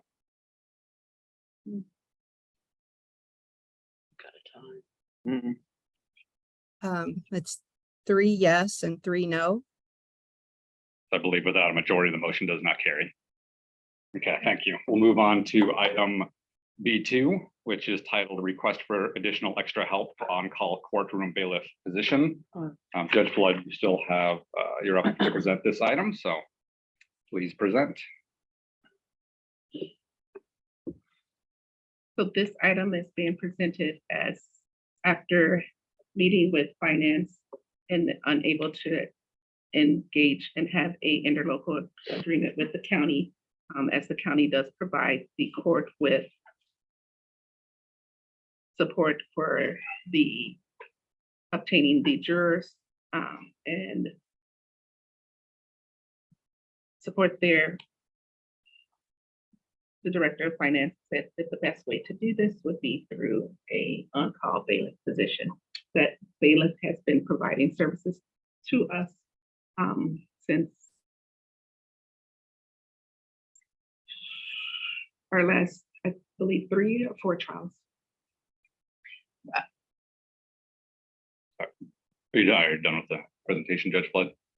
The agenda bill sets out everything else. I think it's pretty straightforward, and HR the language from the agenda bill to establish a job description, as well as I just learned again that the county also sent over their job description that was not forwarded to HR, but it's going to be forwarded to HR. Okay, thank you. Questions? Yes, Councilmember Point of Chamberlain. order, are we skipping over B1? I am so sorry. Thank you for that point of order. Let me take a second. We are on, my apologies. I said, yeah, we finished A1. I should have gone to B1 instead. I believe we went to B2. Okay. So let's make that clear. Judge, is that correct? You're presenting on the bail on the request for additional extra help for on-call courtroom bailiff position. I think that's what I was just. Okay, thank you. I just want to double check. Okay, so we are on item B2. Thank you for that clarification, Councilmember Chamberlain. All right, so we are on request for additional extra help for on-call courtroom bailiff position. We're still in study session, so no action taken, but the recommended motion, should this go to general business, is move to approve creation of the on-call bailiff position. All right. Does any councilman have any question or comments on this one? Okay, so yeah, Councilmember Mockler. Are these services currently being provided by the county? No, So how are these services currently being provided? the services as far as the bailiff Yeah, came in because he was told there was going to be an interlocal agreement. So he's been working on good faith that that was going to happen, but it didn't happen. So now we're going this route because this is the route that the finance director said we needed to go. thank you. Do you want to call him? Director Rogers. So we were pretty short bit connected with the county, with the person that provided extra help previously. Prior to COVID, there was an local agreement with the county and the city to provide these on-call services. But we had received an invoice from this person in finance to pay off of, when a contractor could not pay off of that to the individual. We contacted the county. The county at this time was not interested in doing it anyway. So they said they'd be happy to, share service to the individual. So we need to bring this individual on as an extra help paid employee if we want to continue these services to actually be able to pay this individual. So believe that, I don't have the exact dates, but I think we're looking back to March, April sometime. Real quick. February. So this is the same individual who had been hoping for the ILA, and this will give this individual a path forward. Thank you. All done. Thank you. And this came through the Public Safety Committee. It looks like it's very minimal impact to fiscally, like I think 2,500 a year. Is that right? It was guesstimated. There is an hourly range listed, but I think I've written down here 2,500 a year. So do you happen to know the fiscal, like how much it would cost for? I don't know why I wrote 2,500. But I thought that might be the impact. Do either one of you have an answer for that one? Sorry. Okay. I know I can tell you that in the month of February, we were between February and March, we were set for 3 trials. He was present for all 3. So as far as trials and for the Bremerton Municipal Court, we've been holding trials since I took, whereas before they were not holding trials because of COVID. So it says policies that were in place. it says in the fiscal impacts that really the savings from the vacant positions will help cover this person. So I support it. I'm good with letting this one roll through. Yeah. Good enough. This may be for Director Riley, but do we know what so once next year, hopefully the court won't have all the vacancy funds. Do we know what the impact is sort of moving forward? I can provide that to the council, kind of aggregate where we're at with the Yeah. additional hires, the changes. Yeah. And present just the two, changes from the last request. We can incorporate this. I do not have the scope of hours for this. Yeah. We have a dollar range that we control by the board, but we can get that and put it together. Yeah, thank you. That'd be great. I mean, I feel like we've heard about this some time ago that this was coming, that the county didn't want to do that anymore. So, and obviously we need to have a bailiff in the court. So just be curious, is that, what the impacts look like on a maybe next year's budget. Councilmember Denny?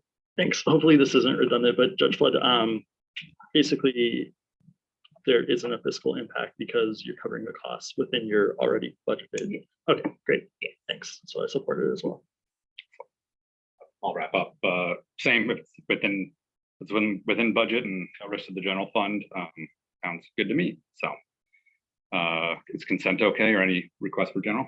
Consent. Consent. All right, this will go on consent for next session.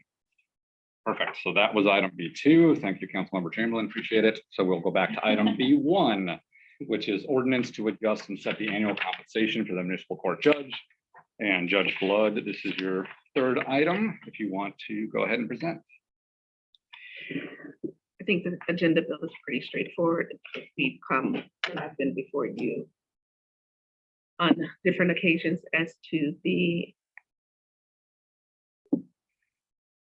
Washington State Citizens Commission salary that takes place and sets the salary for elected officials.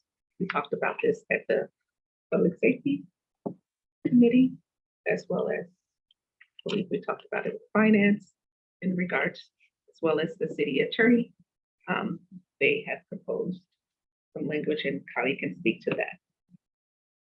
Fantastic. And before going, I just want to make a request to council in the same vein that when we talked about the mayor's salary compensation, we talked about the chair, the seats, not the person in it. So I want to keep the discussion on the position of judge.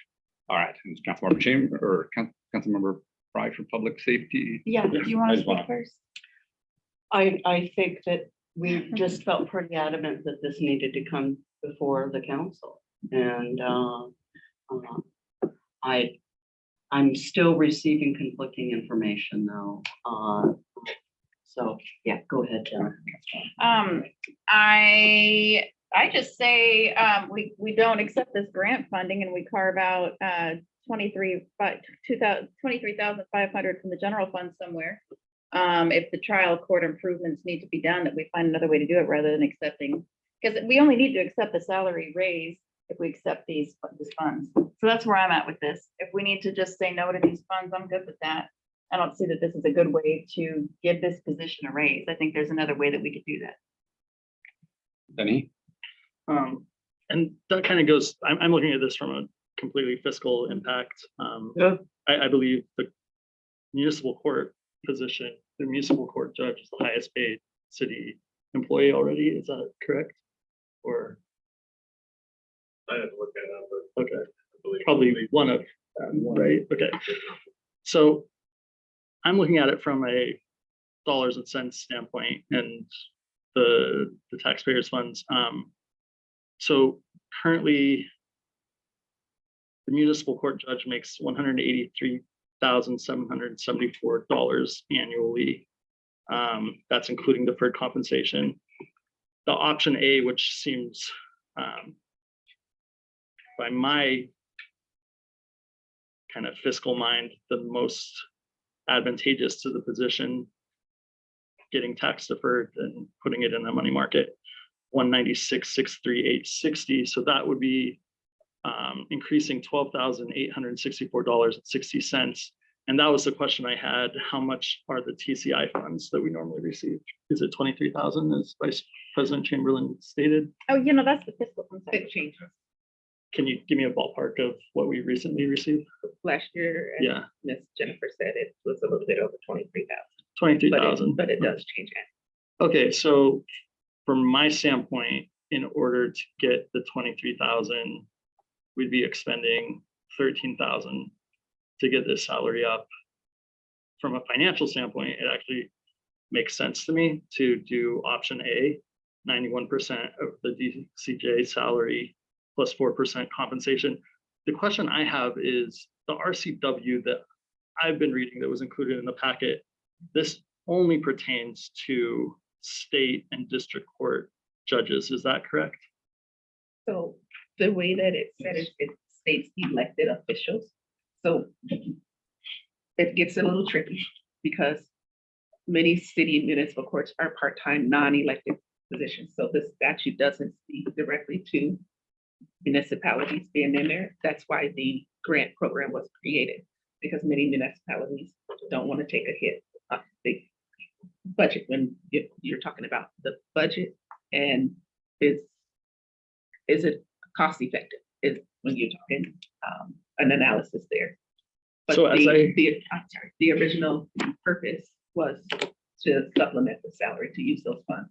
I think the history, as you see, for the last 15 years of being a part of the program, it's in essence allowed for there to be 91% with 4% that qualifies as far as the calculation.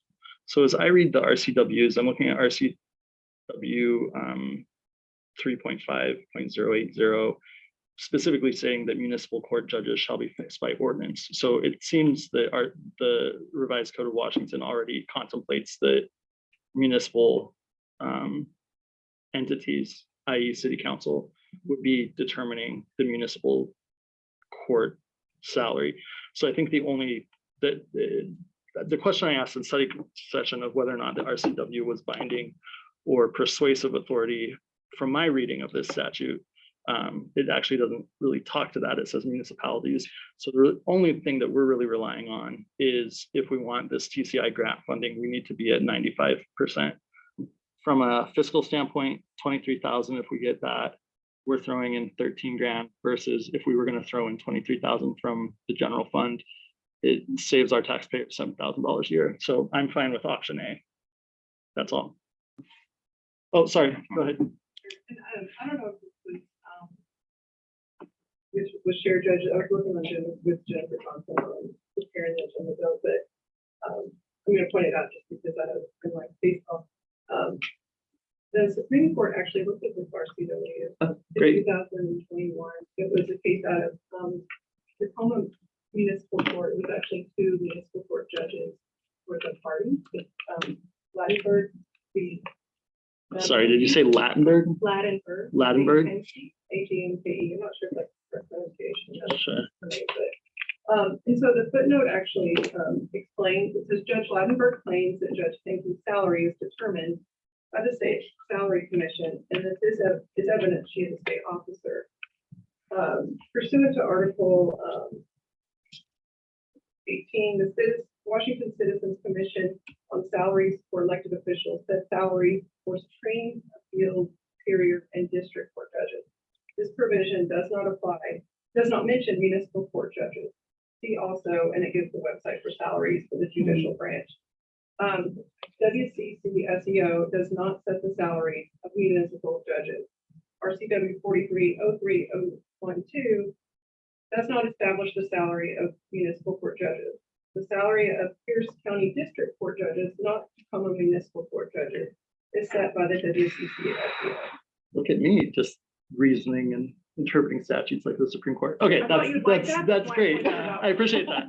Okay, so that's super helpful. So basically what that means, folks, is the RCWs doesn't have any control. We have control of it. Again, going back to a fiscal impact, I think it makes sense if we want to keep that 23,000 in funding. It saves us $7,000 a year. And I will say that we've already done the certification for this year.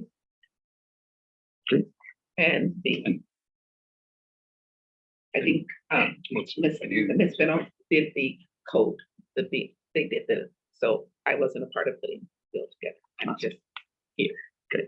In the office. Yeah, we're talking about the position. Yes. Here in the position. Everybody's saying that. Yeah. Great. Any other council members, comments or questions? Good now. So I just wanted to ask where the July 1 date comes from? Or is that it's Oh, is it It's retro? both a part of the commission's date and then the AOC. And if you look in the packet, AOC establishes and has the decision making over all the courts, and it's our court offices. So the July 1 date is a part of the grant funding connected to the Citizens Commission salaries, setting it every July. Okay. That's what I think. Anyone else? Go ahead, Councilman. But Thank you. I agree with you, Jennifer. Speak to me, sorry. Yeah, okay, I agree with Counselor Jennifer, Vice President Jennifer. I think that this is not the way to go about getting a salary raise. And I think that I also agree that the municipal court judge position is very, very highly paid. I keep bringing this up, so I'll bring it up quickly. 40% of Bremerton households earn less than $40,000. I think this is a bad example. Yes, we would save $8,000 or $12,000. Nonetheless, I think we should fail to do this. I think we should not give the raise in this way. I'm gonna close that or we'll do a round and we can do a second round. Sure. Yeah, I got similar stuff. I want to make sure I got this correct because I have numbers in here and I'm not. Safety or finance. So the current salary is 183,774. Option A, Councilmember Dennehy said it'd be 196,638. I'll ask this thing, I'm going to raise their hand and answer. Do we know what the salary has been in the past, say over 5 years? The reason I ask that is because I appreciate the argument of if the salary increase is not greater than the amount of money we're getting from this grant as a result, then it makes fiscal sense. My worry, though, is that the salary keeps increasing over time, as it seems that the district court judges' salaries do, since it's tied to it. I'm worried that at some point we need to just, at some point, it doesn't make fiscal sense to keep doing this. That's my worry. So I don't know. So it's been set this way for the last 15 years. And so yeah, the grant increases to cover what the cost would be so that the cities aren't footing the bill for the increase. So the program was created so that it could subsidize the pay raise to make it in line and in step with the district and municipal courts. So the creation of the grant was for that purpose and reason. So I think, and I would put any salary increase for a top official, director, or mayor or judge on general business anyway. So I think I'd like to see a table, I don't know if it's possible to get together, of the salary and compensation over time and the amount of award from that grant over time. I think that would help me make a decision. That would be helpful. But I will say a lot. I did really appreciate the conversation we had when we talked about raising the salary of the mayor position. And that we I think as a council majority had heartburn over raising it to a very high level given Bremerton's income. So this currently at 183,774 is quite a well compensated position for Bremerton. Yes, Director Riley. Just to clarify, how many years is that now? 5. Can you do 10 if possible? Just if that's not, yeah, that's too hard than 5. Is there anything else? So I was just gonna point out, I don't know if you, there was in your packet, the reporting did include the slashing for the citizens' additional salaries for like officials 2023-2024 schedule. So it goes with current cut salary effective July 1, and salary effective July 1, 2024. So that's on page 18 of the packet. So if you want to see where it's headed, it sounded like you kind of did. There is at least through next year available in the materials that were submitted by the court. Thank you. I see that now. Okay, yeah, page 18. Got it. Appreciate it. Okay, any other comments or questions? And as I said, I'll at least request this to go in general business. General business. But any, yeah, Councilmember Chamberlain, go ahead. Thank you. Okay, so just clarifying, at one point in time, it was being asked to be retroactively paid. Is that no longer part of this request? Because I think that there was at one point in time, you were asking for it to go back in time to be like to retroactively from the last cycle be paid, but is that? That came up because when HR was contacted and said, what was the salary of the judge? the information was provided was the 176,423. And so that information was sent to AOC. So So no, it didn't conclude the deferred compensation at the last time we appeared before you when it was time to do the certification for this year to receive, okay, to be a part of the funding. It was stated that the full salary included the deferred comp. So that quashed any issues in regards to what the original presentation was. okay. And here's, I just kind of want to give y'all a little synopsis of my understanding from the Public Safety Committee meeting, is that what was being communicated to us was that this was now a requirement by the law to increase salaries. And so I just want to I mean, that was my interpretation, that the court was saying that it was a requirement. And then we were asking for clarification. And so I just appreciate that we do have case precedent that gives us, you know, the wherewithal to decide on our own if we want to raise the judge's salary in the way that we want. So it is not the law that we need to raise the salary to this level unless we accept this, not the law, it's not the law, it's just a requirement of the grant that if we raise the salary. Okay, I want to make sure that I'm seeing some head nods, so I'm clear on that one. That's it, thank you. Denny? I think the last point that I would make is when we were discussing the mayor's salary and even city council salary, which we don't talk about, right? Because, but so the requirement is to be a resident, to be in the district, be over 18. Whereas I believe, I'm pretty sure on all these things I'm about to say, you need a doctorate of law, that's 3 years. You need to be able to pass the bar.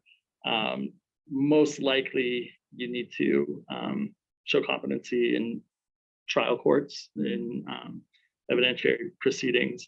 And you also want to incentivize people who are very adept in trial courts so that they know what they're doing, especially around evidence, around everything. So I understand the argument of 40% below 40,000, but I think a city like Bremerton that does have a lot of folks because of that poverty level interfacing with the criminal justice system, we want to attract as much competition, just like the mayor, attract as much competition to incentivize people to run for that role where they might be making more in private sector. So I have less concerns talking about the mayor's salary versus the median versus a professional, like somebody that's required a doctorate in order to do it.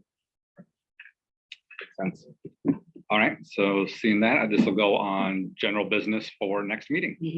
All right, thank you so much, Judge Flood, I appreciate it. And let's go ahead and take a 10-minute recess since we're 2 hours in. We'll reconvene at 7:13.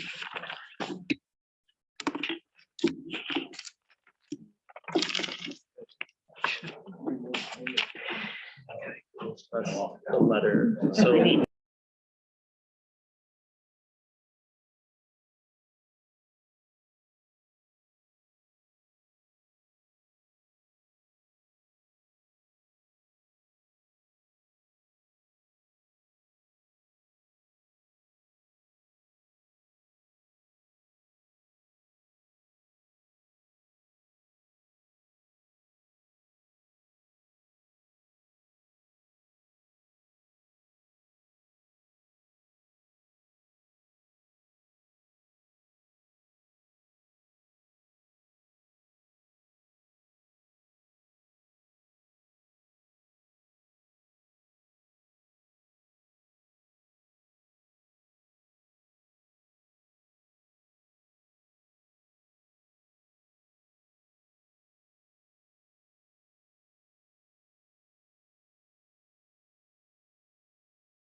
All right, 7:13 and we're back.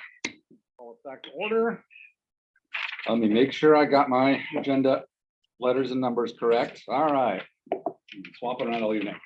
We are on item B5, proposed public hearing and resolution to adopt the 2024 CDBG/home policy plan, and CDBG program administrator Sarah Lyman is here to present. Welcome.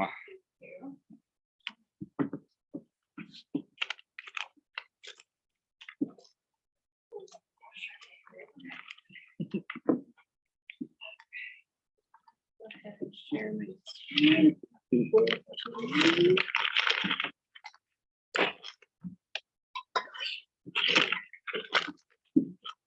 Okay. Perfect. All right. Thank you, Council President, City Council members, for allowing me the opportunity to present this evening. And I'm bringing forward the 2024 CDBG and home policy plan. This document serves as the kicking off point for our competitive funding process for the upcoming program year for both community development block grant and home funds that we receive from the Department of Housing and Urban Development.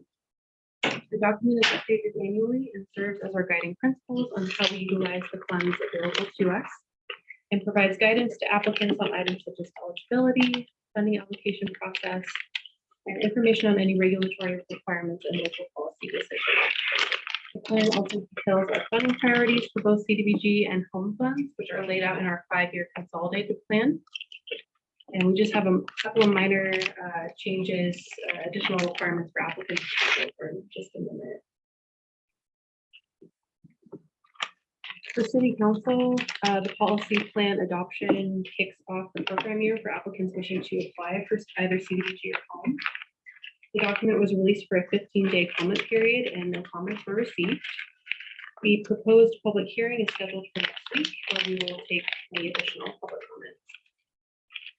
Applications open at the end of June. They're reviewed in August by the project review committee, who will recommend projects and submit those recommendations through an annual action plan. And that action plan would go before council for a public hearing, likely in November. Funding priorities for both CDBG and home are remain in place from the previous year. We're in year 4 of our 5-year consolidated plan. For CDBG, that includes projects in the city which can demonstrate low to moderate income benefit either through clientele who meet that threshold or an area-wide benefit, infrastructure and capital improvement projects, projects which improve and preserve affordable housing, and projects which extend economic opportunities to low to moderate income residents. And for our home funds, those include priorities include projects which increase affordable housing stock. And we've got estimates there at the top for each fund. As you guys know, we go off of estimates each year until we actually receive our allocation from HUD.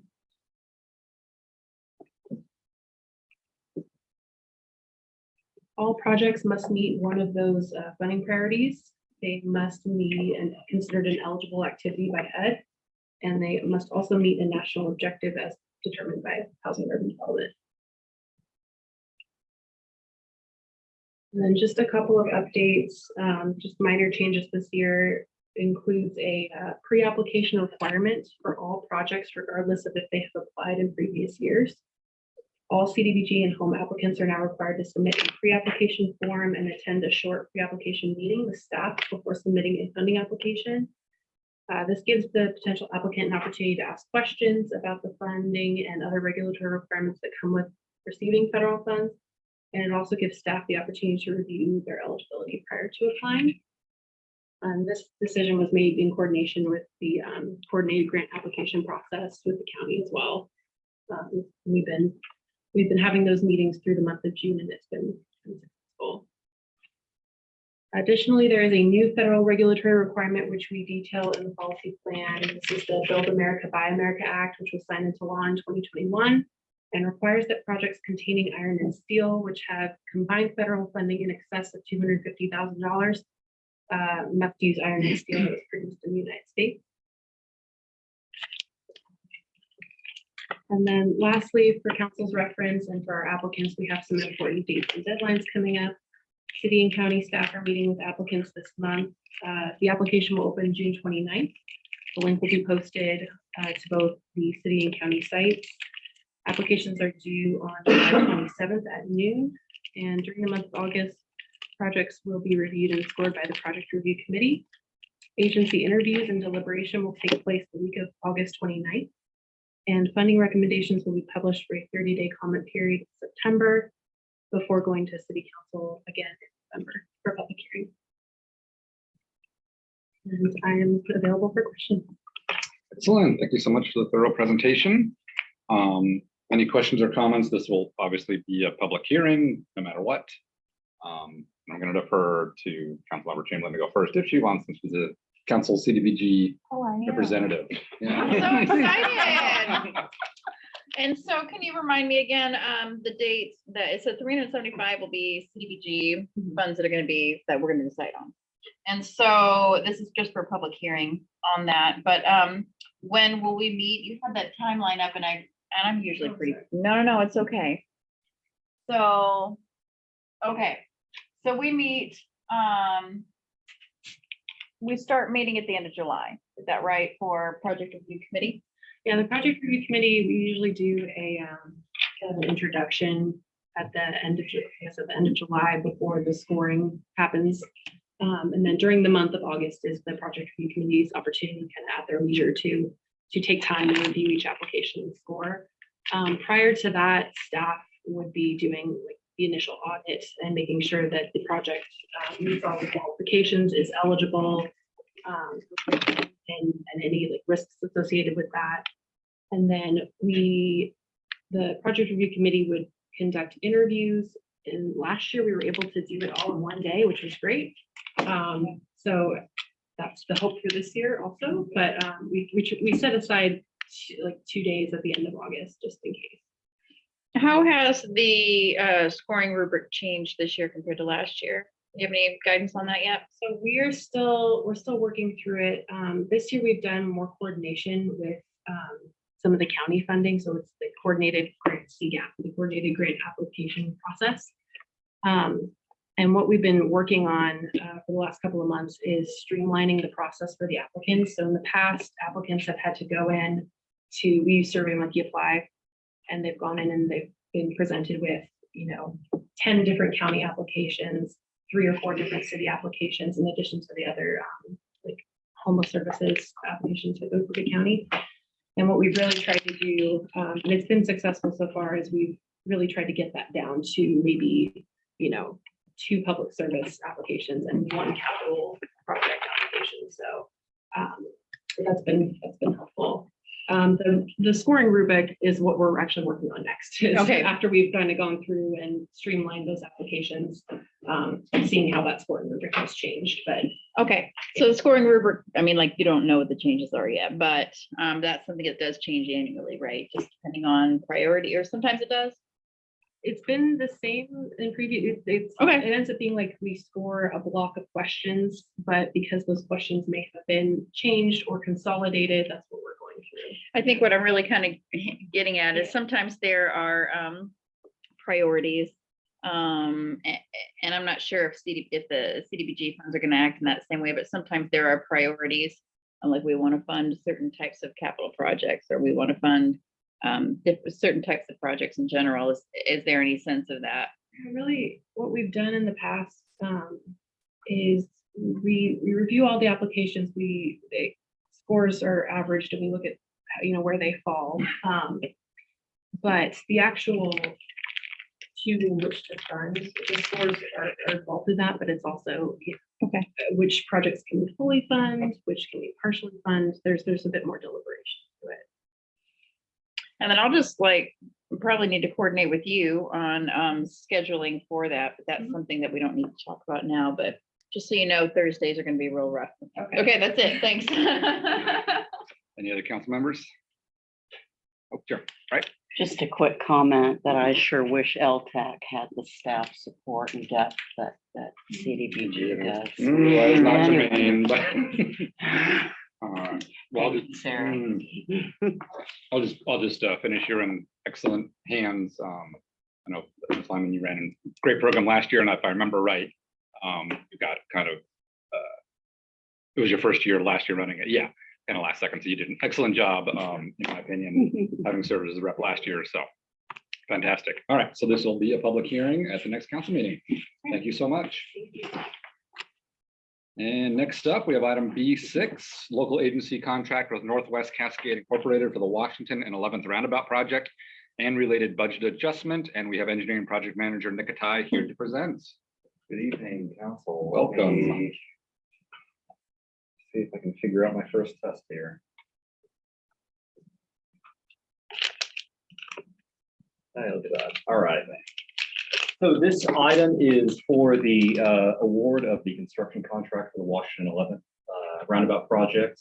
It also includes a budget adjustment.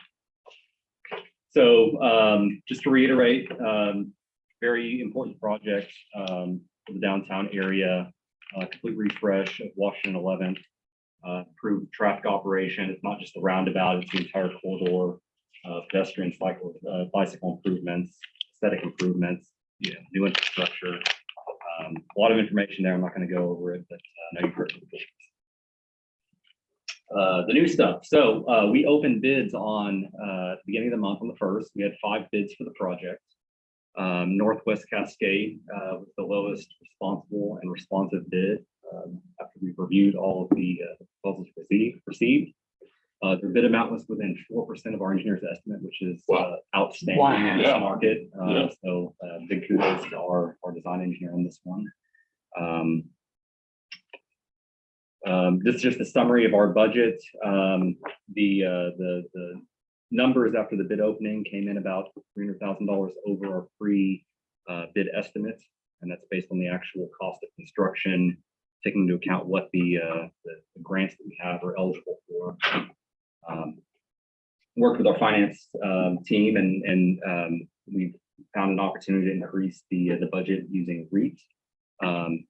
Just a side note, we are talking with our 2 grant agencies, the Puget Sound Regional Council and TIB, to contribute additional funds.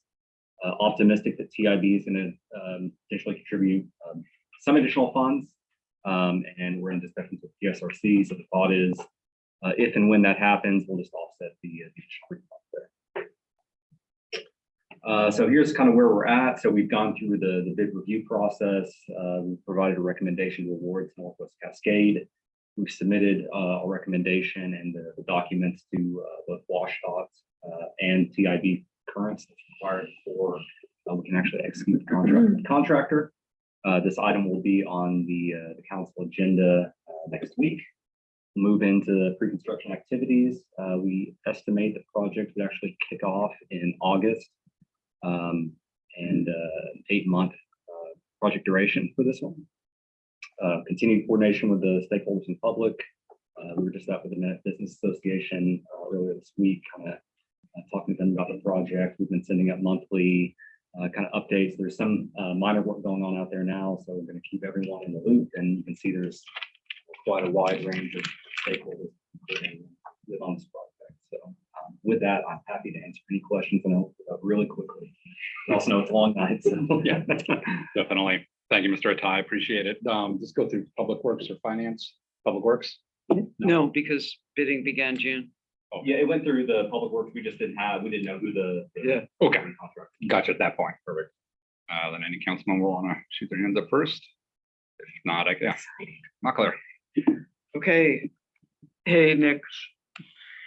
Okay, so before, I'm not sure about the order of these questions. How much is in REIT right now? So in REIT right now, I believe, and I could be, he's out there. I believe we only have like just under $100,000. There wasn't much REIT at all. Yeah, we've got 1.1. I think a lot of that's in stormwater and water capital. So the whole fund does not contain 300,000? No, the $300,000 is the budget adjustment to award the contract with the. Yeah. But you're saying that you want to take the money from REIT, and it appears that you're saying that the money isn't in REIT. No, the original budget we're talking about the budget for Washington 11. Yes. Now, what was the It was less than original? 100K. Less than 100 in Reed. Per match. Correct. Was coming out of Reed originally. Yeah. And then it might have to go. I mean, yeah, sorry. Okay, so how much is in REIT now? Yes. It's still under 100,000. So with the approval of this item, the REIT will increase from I think it's like 70 something thousand dollars to 370. I'm sorry, let me try to Exact numbers. state this question better. So REIT is a fund from which we draw. It's like a swimming pool. You're gonna take 25 gallons out of the swimming pool. How much in total is in the REIT fund? So, yeah, so I think it was 20 million. Okay, Is our, at year end. There you go. Okay. I thought you were talking about the budget for the project. no, Apologies. not at all. Yeah. Okay, so, first, and before I go on, I really congratulations on getting such a tight cluster of bids. That's a really good RFP when all of them are so close. Well done, you people. Do you have a feeling offhand how much more this project cost in order to accommodate all of the needs of the neighbors along Washington Avenue? When you say how much more the project costs Yeah, to, yeah, how, like, if you had, in other words, you, Public Works, the city, went to really wonderful lengths to accommodate the 14 or 20 neighbors, houses who live there. on the lower. Yeah. So you're saying what cost? Yeah, how much did that increase the cost more or less? So that's a tough question because Okay. it's there's a little stone wall on the west side of Washington. And in order to make the parking work, that push the roadway, so we're reconstructing a big portion of the wall. That wall is about $800,000 just to reconstruct that wall. And then of course, we're taking the opportunity to repave that section, do the sidewalks. You know, if you were to take off the wall, it's probably in the ballpark of $600,000-$700,000. Okay, thank you. Construction improvements. And this I'm asking because of results of the Warren Avenue multimodal. Would this roundabout have been much, this connector at one end of the bridge have been much less expensive to construct if it had been done when the bridge improvements were made? Oh, yeah. Yeah. I mean, just anything construction related. Obviously, we're seeing historic, I mean, the inflation's getting kind of leveling off, but it's still pretty high. So yeah, I mean, we were even, on pins and needles, waiting on approval to bid this project because even a few months has a huge impact on your costs. So absolutely, yeah. Okay. I think I am basically done. Oh,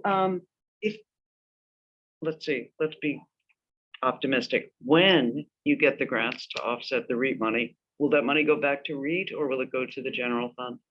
That is Director Riley? All right, so quick answer. Let me clarify before. I misquoted the REIT balance. 7 million. So $1 million more. Sorry about that. And then it will go back. It's there. It won't be Okay. there. So we don't move money out of our fund until actual expenditures take place. So it'll live there until they need the money we're actually spending. It doesn't come steep. It's not steep. So since they don't need it, it'll stay there. Congratulations on this project. May you have perfect curing weather. You just changed. Ah, Either council members? everybody knock. Well, yeah, I've said it before, I want to say it again. Kudos to Public Works in this project. It's in my district. They've gone out and literally met in people's homes with the mayors and I, taking into account citizen concerns, worked with them on the design. And then a special thanks to you, Mr. Atai. I've seen really excellent flyers and information on this project and gotten feedback from residents on that. So I have no concerns on the bid. Everything looks in order, and I think it's a valid use of REIT funds personally. Is consent okay? Any requests for general? All right, consent. Is it on consent for next? Excuse me, for next meeting. All right, thank you, Mr. Atai. Moving along, item B7, we have an ordinance to amend ordinance number 5464 relating to City of Bremerton fiscal year 2023 budget. And budget analyst Karen Michael is here to present. Welcome. you. Good evening, Council President, Council members. I'm presenting and requesting council approval on fiscal year 2023 mid-year budget amending ordinance 5464, which was adopted November 16th, 2022. Mid-year amended 2023 budget will be $252,531,834, including fund balances. Consistent with prior years, we're bringing to you a mid-year budget amendment that includes the adjustments to correct estimated beginning fund balances to actuals, 2022 budget carryover items, unanticipated items, housekeeping, and items that have previously been brought and approved by council. Details are in your packet, fairly consistent with prior years' information, and I'm available for any questions. Fantastic, thank you. And I'm assuming this went through Finance Committee or no? I don't think that it No, okay. did. No, No, I this don't is think just we kind of typically standard do. procedure, Yeah. isn't it? So, Okay. this is, Defer to you, Councilmember Chamberlain, if you want to go first as Finance Chair. and so, I don't know, this is just like, I know we went through a long process last year and trying to understand it, but I feel like I understand it this year. This is just par for the course. So, yeah, if I can kind of just jump in, Yes. housekeeping cross borders for one major item. I don't say major item. There is one item in here that we do want to call out. The police chief's here tonight. We also have Dave Sorensen, who's on from IT. There's a request to, the chief is looking at his unit and with the record RMS system and all the changes that's happening with digital needs to take away a records man, a records person, a records specialist in his office and replace that with a system admin IT person that will solely support the police department. There's a $38,000 delta between current position to new position. The IT position will reside under IT, just like all of our staff, so they get the same training, understand what the technical needs are, but they will work solely under the police department. So that is a request, it's not before council, it's included in the packet to consider. Still your floor, but I'd like to cede to public safety chair. Would you like to make any questions about that? Well, it didn't come through, again, like we keep saying this, it didn't come through committee. But I also want to recognize, as Councilmember Chamberlain did, that this is a normal kind of process. So adjustments are being made to the budget, they work with you, and then you bring them to us. So it sounds similar. I shouldn't say it sounds similar to what we've been hearing from the court, but in the way that it's just now getting to us and all of this, it didn't come through public safety, but I mean, we also trust Chief Wolf and, recommendations that he's making for restructuring. Again, we didn't discuss it, so. back to me. Yeah. Yeah, sorry. Yeah, and one way, it wasn't an addition of FTE, it was a takeaway and give, there is a fiscal impact. There are fiscal savings, obviously, in police with vacancies, so it has no fiscal impact in 2023 and likely not in 2024. But it was a removal and an addition and a change of what the needs are that has developed for IT, especially the RMS, body cameras, all the things that they're dealing with now. That was a request that came in kind of, more toward mid-year. Again, it's a consideration, but made sense to put in the mid-year packet so we can make the adjustment. It also can be made later as well. So don't feel like if you don't have enough time to vet it, we can pull it out of here, come back with a full presentation and more information. But they're both IT and the chief is here just to discuss it. But again, the delta is about $38,000 between two positions. I'd probably defer to my public safety committee members. Do you have any questions or concerns? Council members? Yeah, Go ahead, Denny. Sorry, I'll just ask for a quick word with what the benefit is, and I'm guessing to incorporate IT. So council, we as you know, we adopted a new RMS system, records management system. So we shut the old one completely down because it was no longer supported. We went to a totally new system. With that comes, if you can imagine, a giant record system that is not the same as the old one, porting everything from that system to this system, and we're doing it with lay people, not IT people. And Dave doesn't have the people for full time. They do everything they can to do a great job. This was an ask that we had last year, and we said, well, we're going to put it off, and we took it out of the budget said, well, we'll do the best we can. We have all these things coming. We have body cameras. These cameras connect to a whole evidence system. Our evidence system is electronic. It's all computerized. We have iPhones that we use a ton of evidence and pictures. We have recording requirements that have to be done within 72 hours in our record system. If something isn't inputted within 72 hours, we could be fined by the state. We could run into problems there. We could fall out of accreditation. There's a lot of things that happen. We've gotten to kind of critical mass, and that's why I finally, when we started trying to implement our new records management system, I said enough, we have to have IT on site. And I'm killing Dave and his people. It's not fair to them. And we're a giant stuck on other city resources. So my proposal was, hey, look, I have a way to kind of pay for this we'll go without one of our records people because we're authorized 6, but I'm only at 5 right now. And, you know, kind of pay Peter, Rob, Paul, thing. The dollar amount, we'll easily absorb that in our budget this year, next year, and the year after. And the other thing too is once we can get things up and running in the department IT wise, we're very sharing. We would share them around with other people and help out because we would integrate them with our IT team. So, but we need to be able to just have that person, that one person, one source all the time. So we're kind of critical mass. I wouldn't be here asking for it. I didn't think we really good. And that's kind of the short version. No, that answers my question. Thanks so much. Appreciate it. That's all for me. Okay. Any other council members? Makar? Please sit, Chief. Oh, no, I'll stand. Okay. I'm just standing for my back. Me too. Okay. I urge this council to consider that we spent a lot of time during this meeting saying we have to go by the book. Things have to go through committee. I certainly applaud the finance departments and you, Chief, telling us that this was in there because probably it would have just flown right by us. But I think we should honor the process of hiring this person, accelerate it, you know, for presentation as quickly as possible.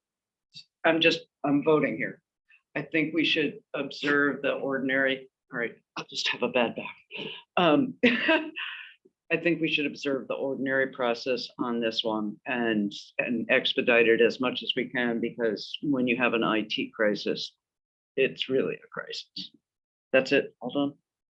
We can do a second round, but let me ask real quick, is it to your comment, very thorough budget, but which page is it on? Just called out. It's on, I mean, it's kind of on several depending on. Okay. The see. It's the 103. you want the general funds impact. Is that more what you're looking for? Is it one of the light items on page like 100, 101? Let's scroll to it real quick.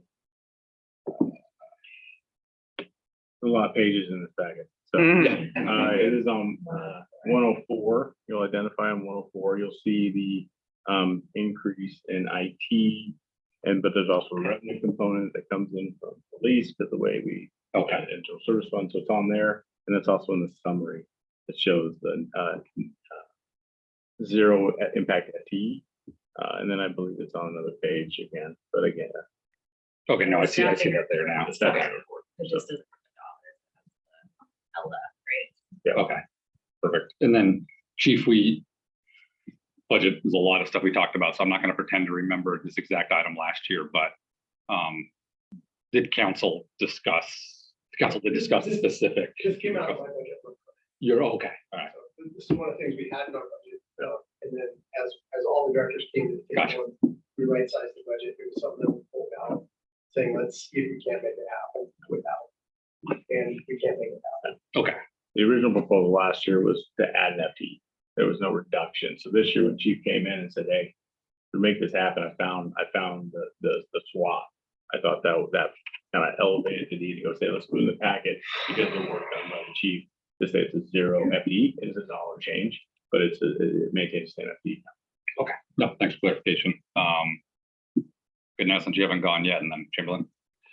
I support this. I feel like the staff is told anytime we're going to change with personnel, it's at the budget cycle. So we've got a main budget, we've got a midterm cycle, and it's a tweak, it's a vacant position. But the other win here that we were not really touching on is all the hours that our IT guys have been spending over at the police department are going to be freed up to give better support here in the building. So it's just got a lot of benefits. And I think the best time would have been a couple of years ago or whatever. The next best time is today. I'd support this. This is just a little bit of housekeeping on the language that we're using for IT. There are also women in IT. So you said we're going to share him around. You said IT guys. Do we have any women in IT right now? Yes, we do. Okay, so they are Yeah, not just too. guys and him. Okay, just housekeeping. That's all I'd like to say. Thank you. Okay. Yeah, right. Yeah, I at first understood that this is a mid-year budget review. I've done it many times. It's, and we have aired it tonight. I'm good with it. Makes sense, easily understood. I can trust it. I try to keep it. Yeah. Assuming no one else hands up, I'll just wrap up and say the same. Yeah, I wanted to make sure we did due diligence, but it makes sense. So thank you all. I'm fine with consent. I don't know if we've ever historically done this on general, but consent is good with me. Consent. Okay, no objections. This will be on consent for next week. Thank you very much. Thank you, Ms. Weichel, so much for the presentation and all your work keeping this budget. Going. I don't want to say on your own, because I know Director Riley does a little, but really, it's all, I know, we know it's all you. Lucky director to have I know it's all you. Thank you. All right, next up, 8B8, agreement with TEC Construction Inc. for the equipment services interior remodel / secure storage project. And we have internal services manager Chris Mottner here to present. Thanks for sticking with us, Mr. Mottner.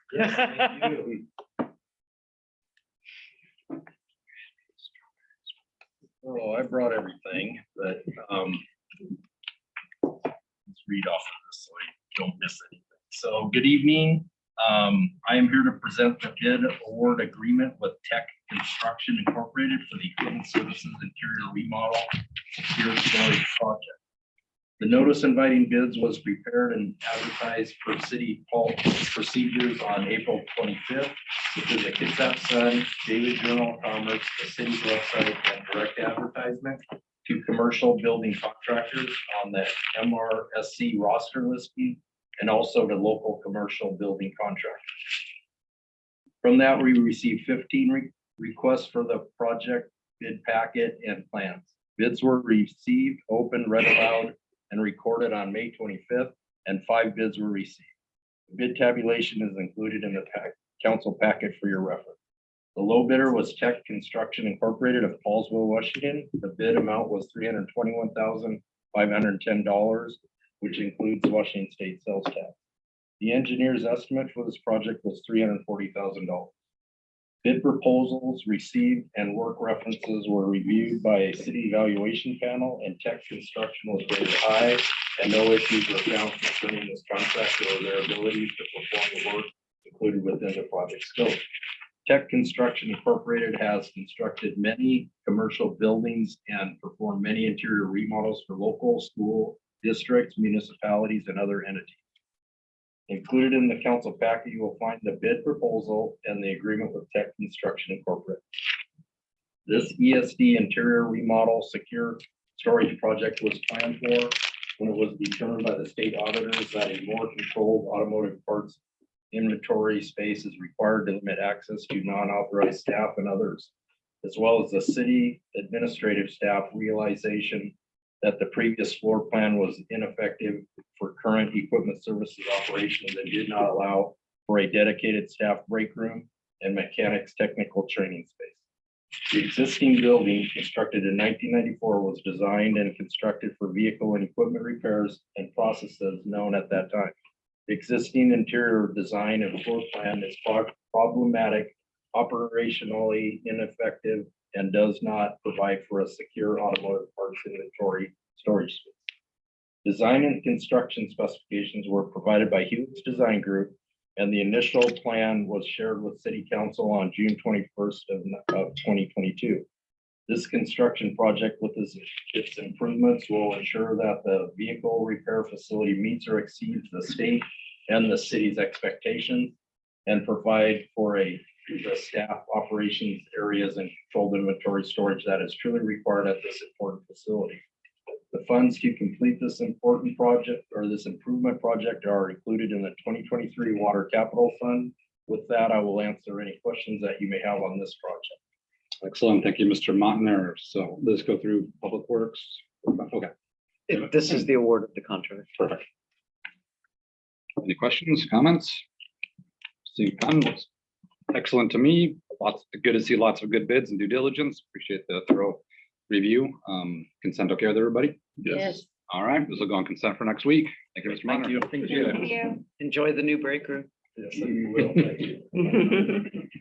All right, next up, we got item B9, goods and services agreement with L2 Systems LLC for water system SCADA life cycle improvements.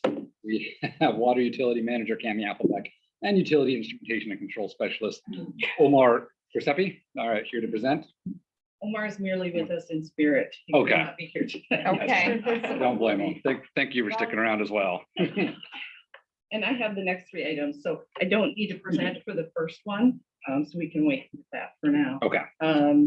So this first item, it's gone through Public Works Committee, and it is just the next iteration of a contract that we've had for several years in place to support our SCADA system, which our SCADA system is the communication system that allows all of our water systems and processes to communicate with each other on a continual basis. And it also will send out alarms to our operators if anything moves out of spec and needs to be addressed. So it's a pretty important and fundamental and vital communication system for our water. Many parts of it are required by regulation to be continually monitored. So this is our way of meeting those needs. I'm going to just leave it open for questions at this point, if there are any questions. Excellent. Public Works Chair. Mhm. When Division Manager Applebeck presented this to Public Works, she answered a number of questions about the security of this system. This looks like something that will make us safer, make it, this is a good idea. That's the short answer. Perfect. Any other comments, questions? All right, this is obviously it's in budget, just coming to us because it's over the $100,000 limit, as I understand it. No, actually, this is has been budgeted. It is a 3-year contract, but it is a line item in our CIP for $75,000 a year. So over 3 years, that's $225,000. Yeah, okay, gotcha. Perfect. All right, looks great to me. Everyone go to the consent. Consent. All right, so go on consent for next week. And next up is resolution to establish, B10, resolution to establish water use efficiency goal for the city of Bremerton Water Utility. Okay, so the next two items actually go forward in tandem with each other. We are required to present these simultaneously. So with your permission, I may change the order just a bit. Absolutely. And why don't I swap the order? go ahead and just for the record, read the other one is B11, resolution to adopt the city of Bremerton 2020 water system plan. Okay, and then if I can share screen, that's great.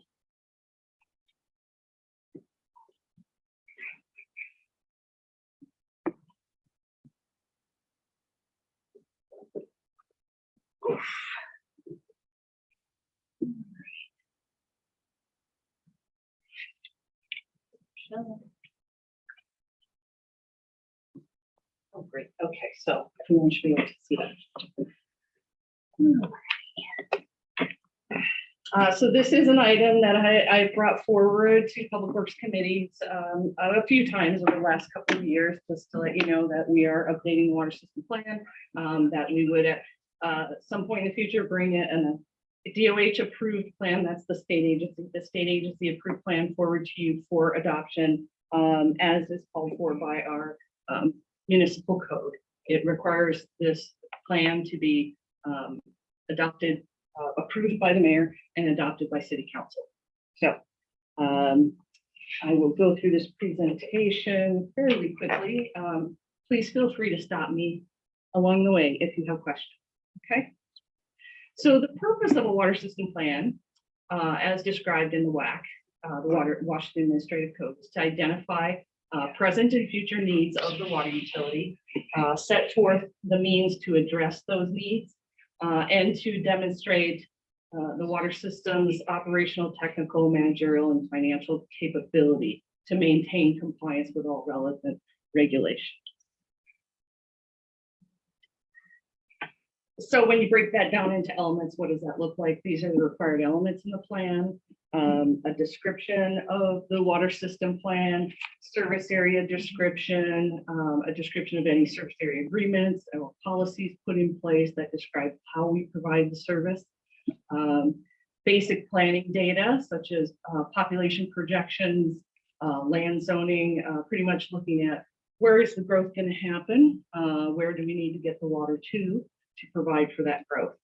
Water quality compliance analysis looks at all of our compliance history, our current status as far as water quality, and any anticipated new regulations coming forward that we need to plan for. It also involves a water use efficiency, and we have to establish a new goal. So that will be the next item I talk about. Source protection, we have to describe how we protect our surface water source through watershed control program and how we protect our groundwater sources through our wellhead protection program. We describe our operations and maintenance program, which is everything from here's our organizational structure, here are the individuals responsible, what their role is, demonstrate their appropriate certifications that show that we are legally operating. It also looks at our long-term maintenance, how we maintain the system. Let's see, system performance and design standards, exactly what it sounds like. We say, here are the standards we apply for any construction and performance in our system.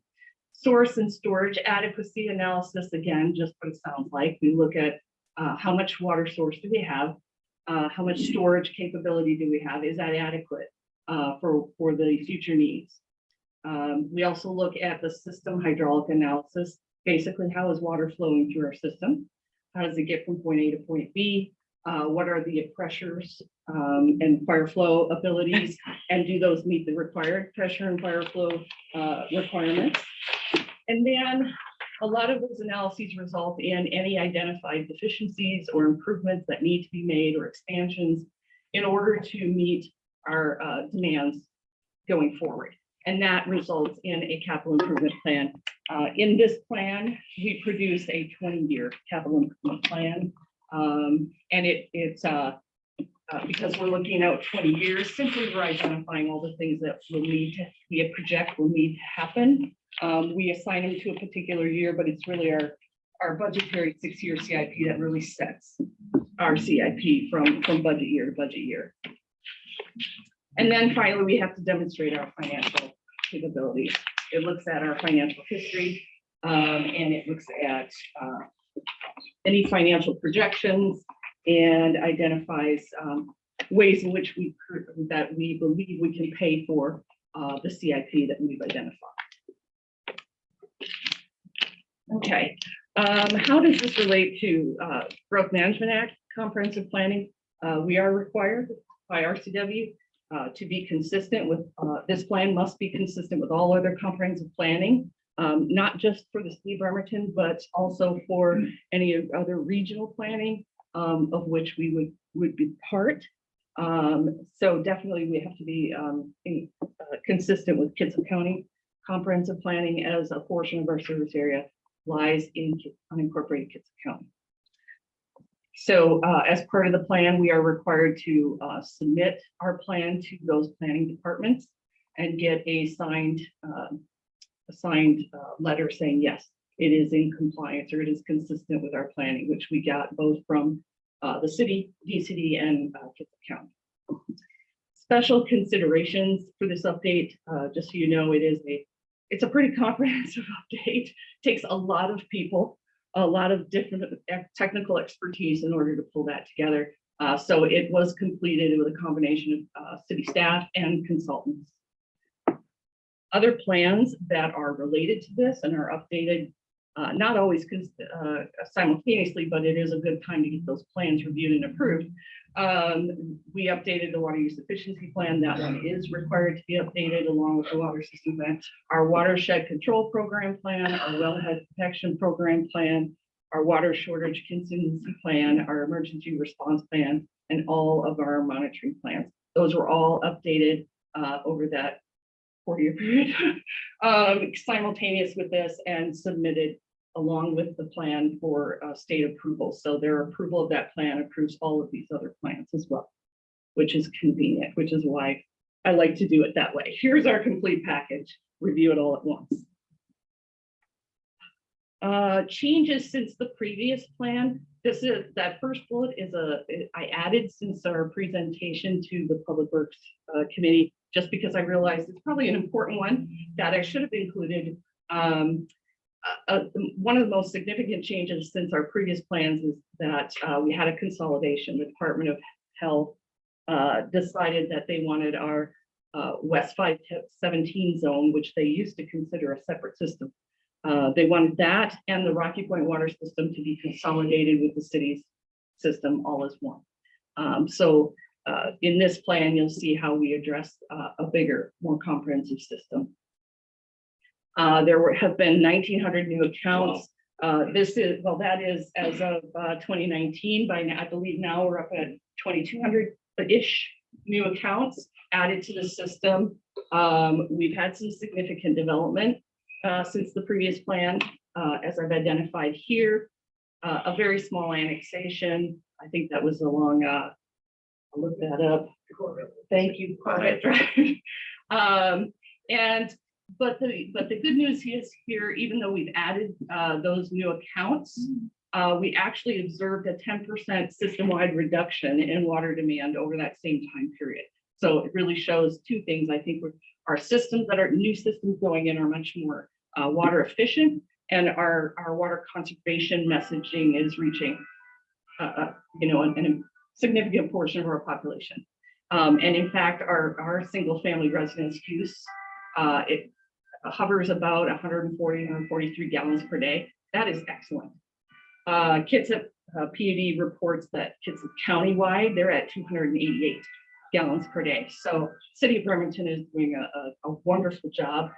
I think that really reflects not only our demographic, but it does reflect that the utility ahead of the regulation has had a very active conservation program since the early 1990s. And we've really seen since then water use really drop off.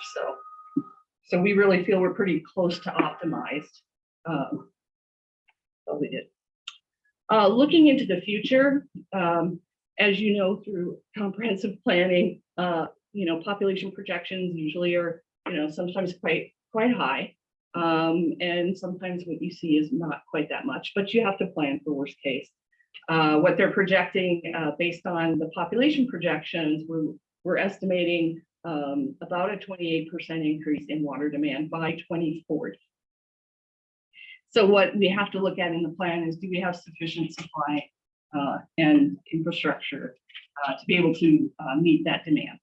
So the water system, all of the analyses showed that there is sufficient supply, and we have sufficient water rights, or think of it as legal authority to pull the water and use it to meet the demand. However, we do have to do some improvements and some expansion in our system as far as new facilities in order to meet that demand. So it's more about building the physical capacity, and that over that 20-year planning horizon, that is $166 million in capital improvements. Now, what I want you to think about when you see that dollar value, and when you look at the CIP, which is quite long, with water system planning and with water infrastructure improvements, you have to have identified your project in your approved water system plan in order to then build it. So we will always try to include what I call everything in the kitchen sink in there, right?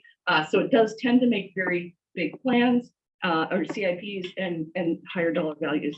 Some of those projects that we have in the CIP, at this time, there have been a few that we know that we've already secured outside funding for.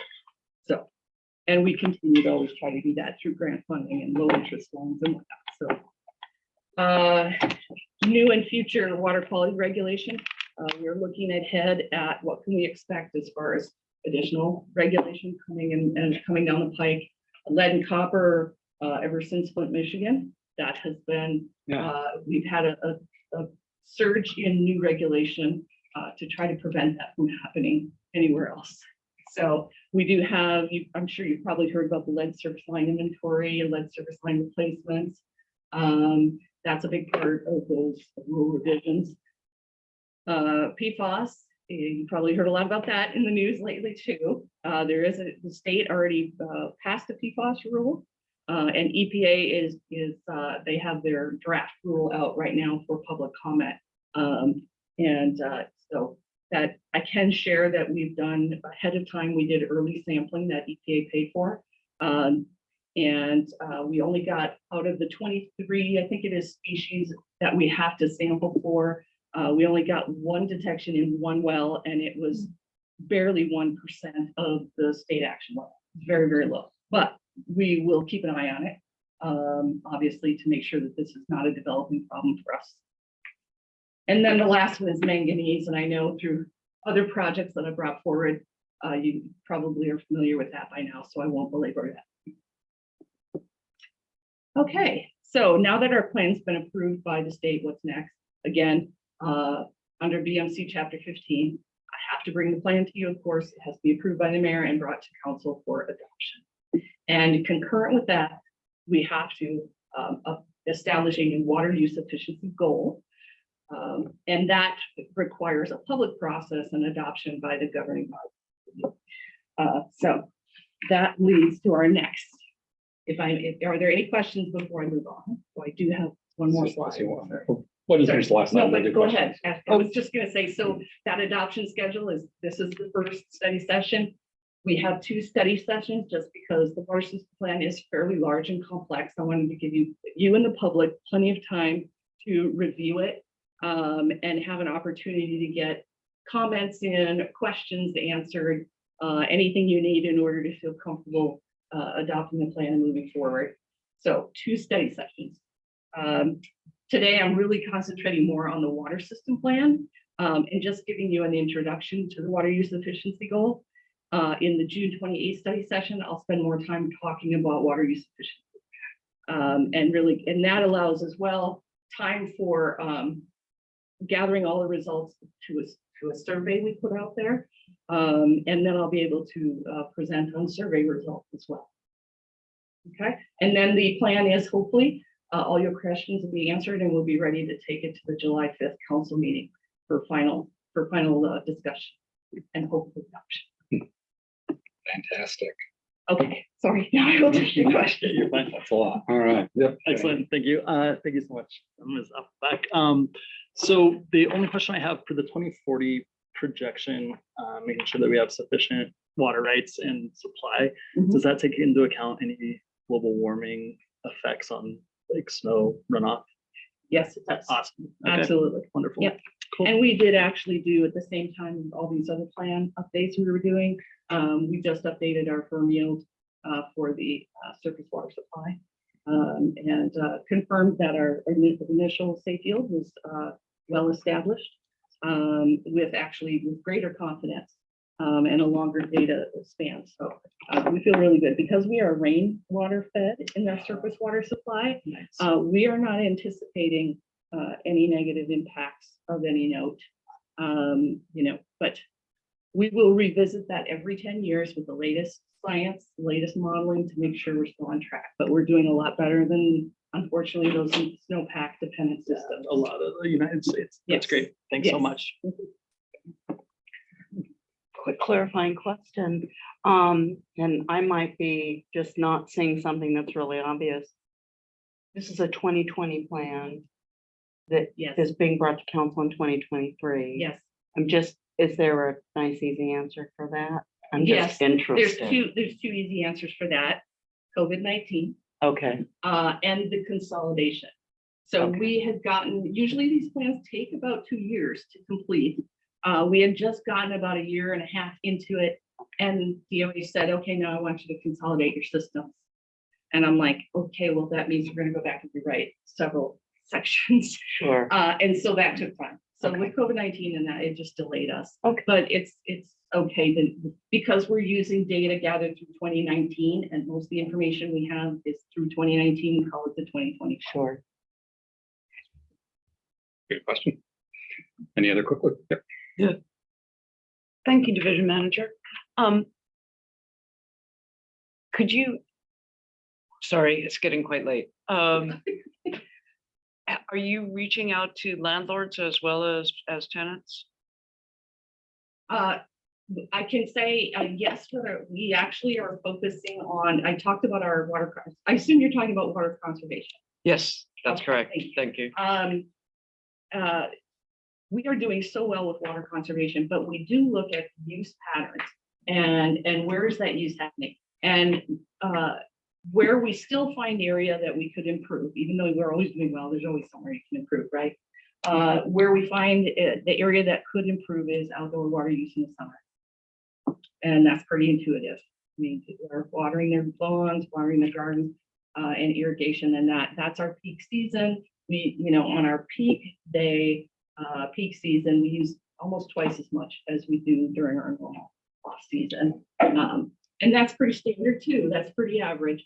But what it tells you is if you can knock down that peak quite a bit, just through trying to message with outdoor conservation, native plants and whatnot. You may have seen, if any of you are on the e-news circuit, we just kicked off a focused conservation campaign focusing on outdoor water use. And it was just perfectly timed for this time of the year and with our new water conservation goal. So you might, if you signed up on Splash or e-news, you might have seen those little messages. We're putting one out every week for, I believe, 8 weeks throughout the dry season. Yes. So have you been reaching out to landlords? Thank you for. We are, it is broad. We're going after all outdoor water use. So the splash use and whatnot, that just goes out to whoever signed up for that. Next year, what we plan, because we'll have another year to plan for it, we're actually going to go much more broad. We're going to try to set up these are the ideas we're looking at right now, setting up targeted workshops and bringing in free of charge to businesses, homeowners, whomever, technical assistance on having their irrigation systems assessed, having their landscaping assessed, giving them guidance on which plants they could select, things like just something I would do if I had my garden to do over again, thinking less about aesthetics necessarily and more about water demand. This plant doesn't need as much water as that plant. You want to plant all of your low demand plants together so you can turn that zone off more often. So those types of messages, and yes, we will be targeting both businesses and residents. So will you be reaching out to landlords? I'm asking in specific because one of the projects we're contemplating is a list of all landlords, licensed and unlicensed, but also because they are the ones who would be responsible, for example, for repairing indoor leaks. Okay, I see the question you're asking. Yes, that's certainly something that could be added. We part of our conservation messages is fixing leaks as well. So yes, we can reach out to landlords. In addition, I mean, this campaign we just kicked off, and we're still brainstorming ideas for next year. That's a great suggestion to throw that out. Okay, and I note that we're already below 10%, and I'd like to just throw kudos at your department for working with homeowners to detect and eliminate leaks. That was the only question I had. Thank you.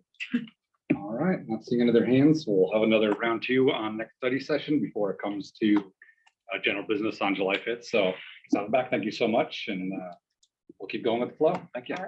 Going with the flow. Did you Do work you that one plan out? these? I think I had 5. I limited myself to 1. All right. water He writes it down All right. and start. We can check time real quick before next item. I think we can knock out the last items, council, before we go to council business, maybe one last break before. Oh, my business. goodness. All right, A item two-break meeting. two left in general. Can- Item, oh, sorry. Whoa. You- Hey, We'll work on the blinds here, but yeah, let's move to item B12. Nora. Proposed public hearing and resolution to adopt the 2024 to 2029 six-year transportation improvement program. And we have engineering project manager Vicky Grover to present, or we got, oh, up there, thank you. Here she is. Looking the wrong Thank direction. you. Welcome, Ms. Grover. Good evening, council members. Thank you for having me this evening. I have a brief presentation on adoption of the 2024-2029 six-year transportation improvement program. I'm going to start by sharing my screen.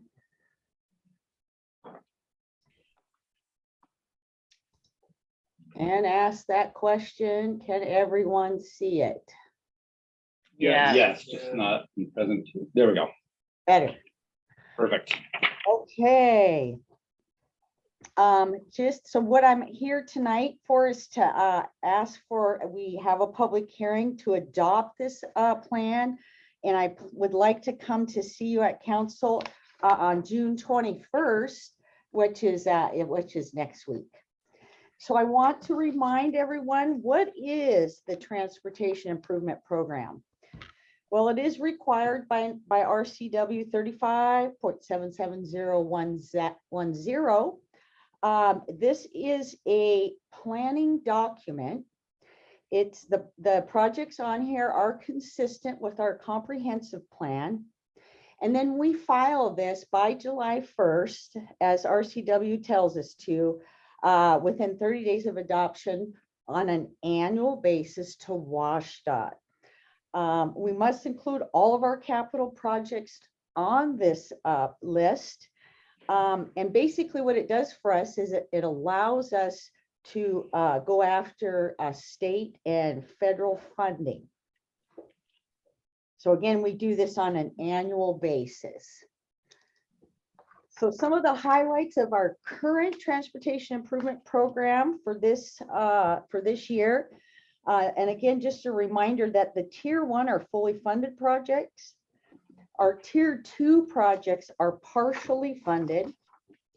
Tier 3 are not funded at all. And I had the changes document when I came to Public Works Committee, but just a quick reminder.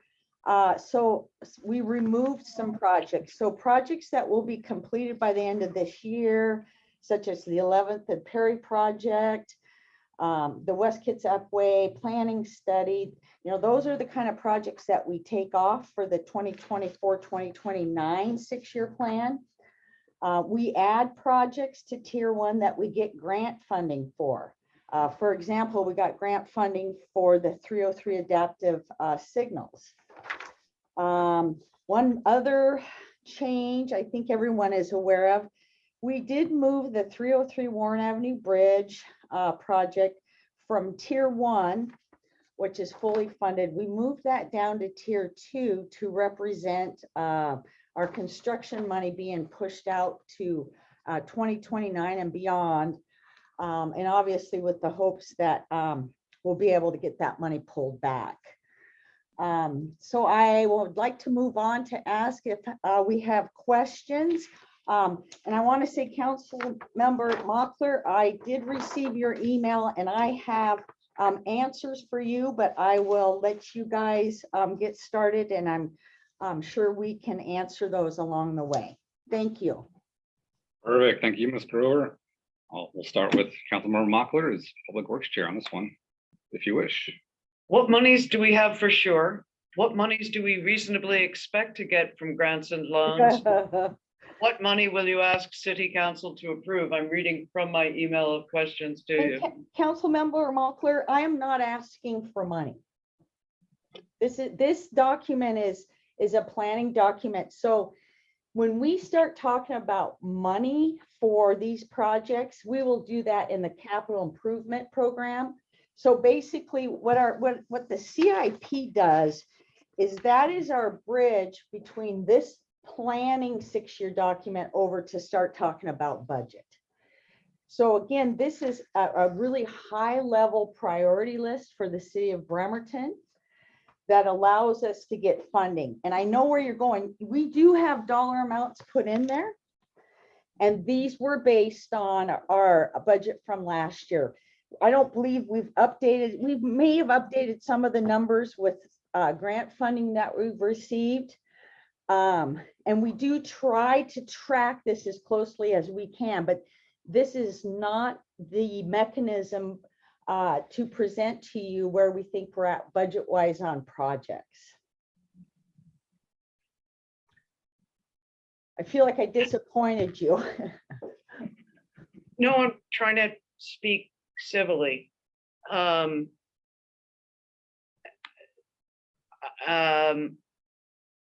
can we, this council, evaluate which projects are planned for tier 1 if we do not know if, for example, let's just pick one at random, the flashing boards, the systemic pedestrian treatments. How can we determine that these are properly placed in tier 1 and that we approve their going forward if we don't know what proportion of the $23,000 is going to come from grants or is going to be asked for from council? So let me say the tier 1, because it says fully funded, it comes from a variety of sources. And I will say that particular one I know has grant funding. I got to be honest, I don't know the exact dollar amount, but along with grant fundings, we typically have a match that's required. That's fairly standard in transportation projects. So I would say that the systematic pedestrian treatment bundle, that dollar amount, and somebody who has this project who knows better than I, which would probably either be Shane or Mr. Riley, is that is a combination. So tier 1 is a combination of city funds and grant funds. And again, that is where when we get into the capital improvement project, we will have that breakdown for you. And let me say these projects, they rise up to this priority because a lot of these projects are down on tier 3 at some point in time. And when we evaluate and start moving projects up through the list, it's when sometimes it's looking at grant programs. What projects do we have that would fit this specific grant program? And then that's when we start looking at projects to rise up to a higher priority. Thank you. You have explained that very clearly indeed. I'd like to say this one more time. Every 3 months, the Public Works Committee reviews capital projects. For each capital project, the federal funding, state funding, and city match are laid out. Therefore, those figures are readily available. Would it be possible for you to provide those figures for our review on this proposed 6-year transportation improvement program? So I would want to say, of course, we can provide. I mean, I'm sure these numbers are somewhere, and you would know then we'd only have it for tier 1, and then tier 2 means maybe we've got grant funding, or like for Naval Avenue, for example, I know we have design funds, but we need right-of-way funds and we need construction funds. So that's why those are considered partially funded.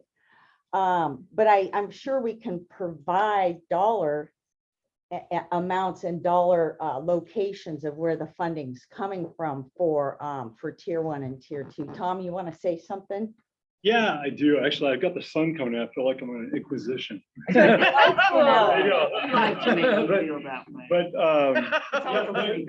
that's really not the purpose of the tip, really. So the purpose of the tip is just to identify the projects. The only reason that tier 1, 2, and 3 even exist, they didn't exist 3 years ago, 4 years ago, whatever. This is a new organization that we put together, and we tried to just get our arms around really what is the TIP. And we thought that it would be helpful for council to understand where in the process of project delivery all of the priorities are. So every project listed on the TIP on some level has been identified through the comprehensive planning process as a priority for the city. And all we're doing really with this document is just presenting, here's all the projects, and these tier 1 projects, you can count on these getting done. We've got funding, so when we have dates up there, you can be pretty confident, the dates are going to move a little bit. Those projects are going to get delivered, actively in the next 6 years, probably. Tier 2, you can also have fairly good confidence that those projects are also going to be delivered because we've I'm been just asking successful. about Yeah. tier 1. And Sorry to I'm just interrupt. saying that that's not getting into the detail of where the funding is, where the match is. That's not the purpose of this document. The only purpose of this document is so that we can go out and secure funding. And that was just a way that we thought was helpful in communicating the priority of the projects.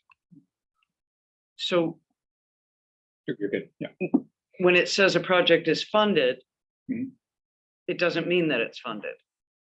It does mean it's funded. It's fully funded. It means that it's we have grant funding secured for the projects. If we tried to present all of the funding information of every project on the TIP, it would be very confusing, right? We've got Again, matches coming from all over the place. It'd be very complicated. and again, confusing. Director Nucky, I'm just asking about tier 1. Yeah. And I should have made that clear earlier, my bad. Okay. And the capital projects overview does seem to include the one that we get at Public Works Committee every 3 months.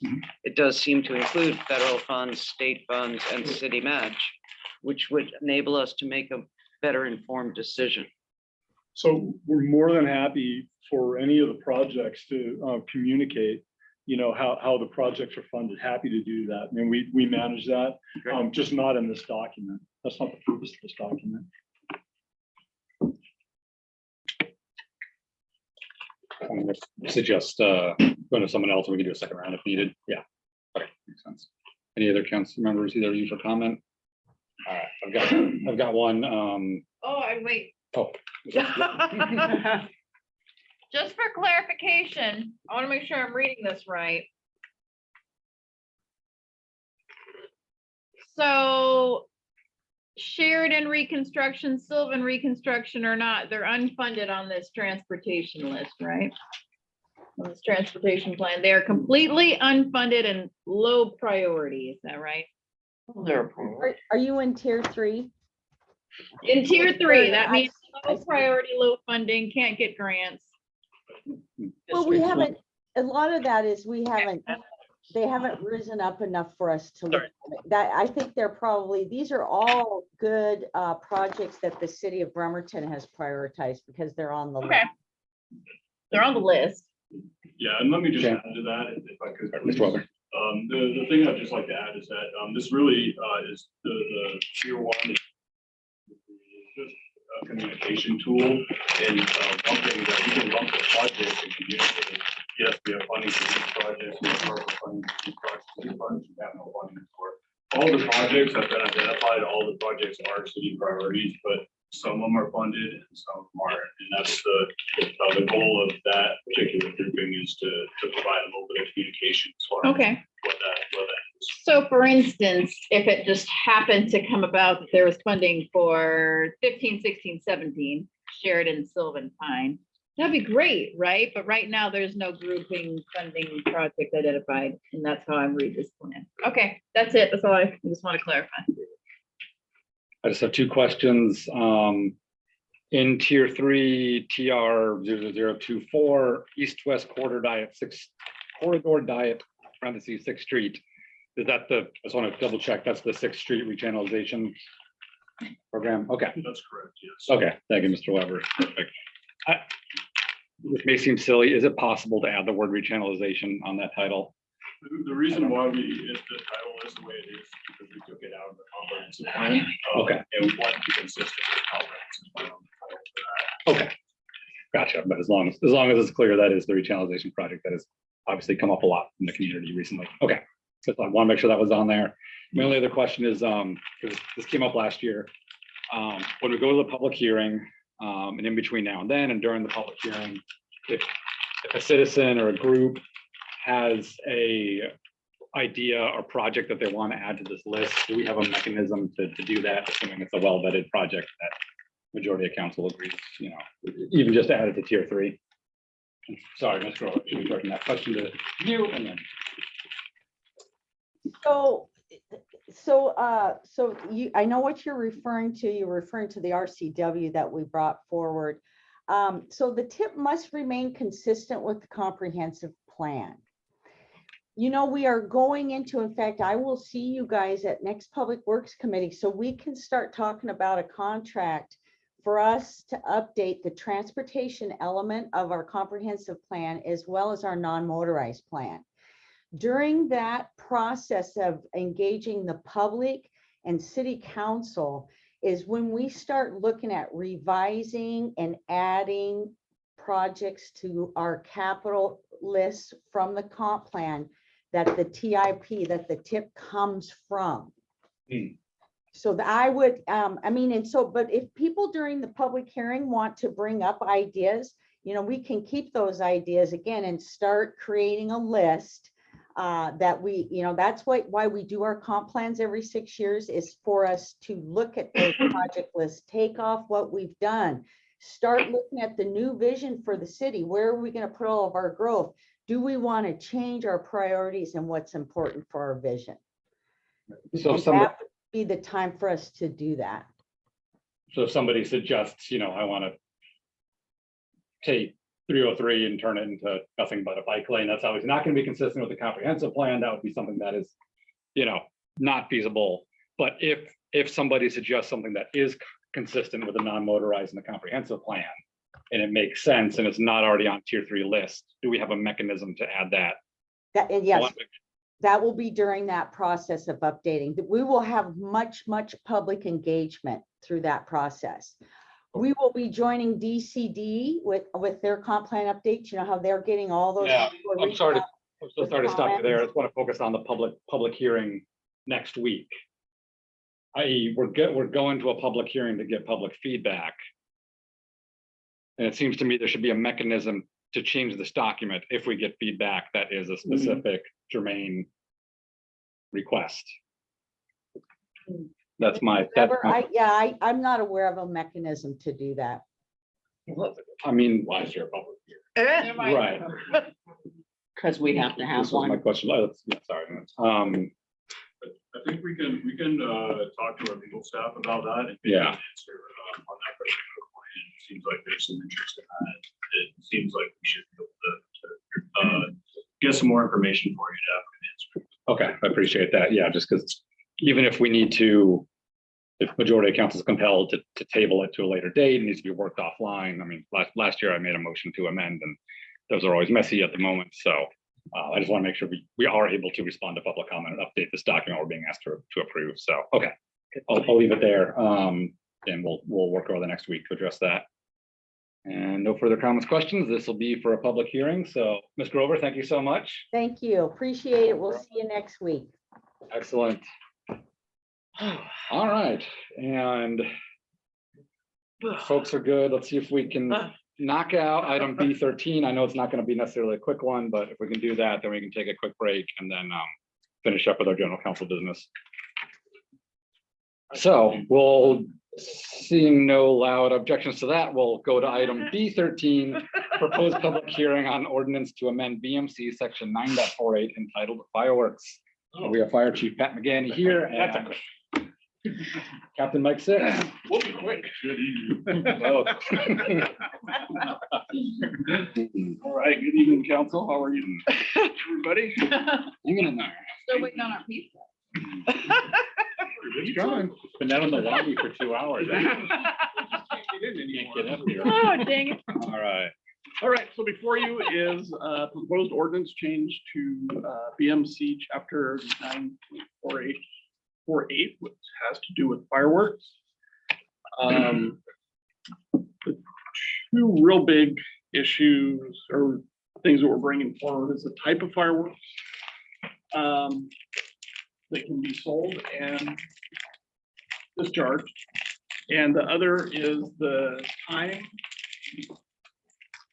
for them to be sold and discharged. So right now, currently, it's the 28th through the 4th that fireworks can be sold, as long as they're safe and sane fireworks. And I'm gonna let Mike get into this a little bit further. So what we're proposing is they can be sold and discharged on July 3rd and 4th, and really limiting the types of fireworks to ground fireworks. Nothing that really goes up in the air. The big thing point I want to be able to make is nothing in here changes enforcement. We're not proposing anything different than what we do. The city doesn't have the resources to enforce these or the current laws that are out there. So I just want to make sure we're not doing that. This is just to be a kind of a happy medium of what's going on. The stuff that we've been hearing for years doesn't limit fireworks, but it does limit what can be sold and discharged. Some of that might kind of go into where we got to this point. So just a quick overview of how we got here which is actually pretty interesting. So every year around this time, the state sponsors some training. We went to this training, which was provided by the industry. TNT Fireworks provided this.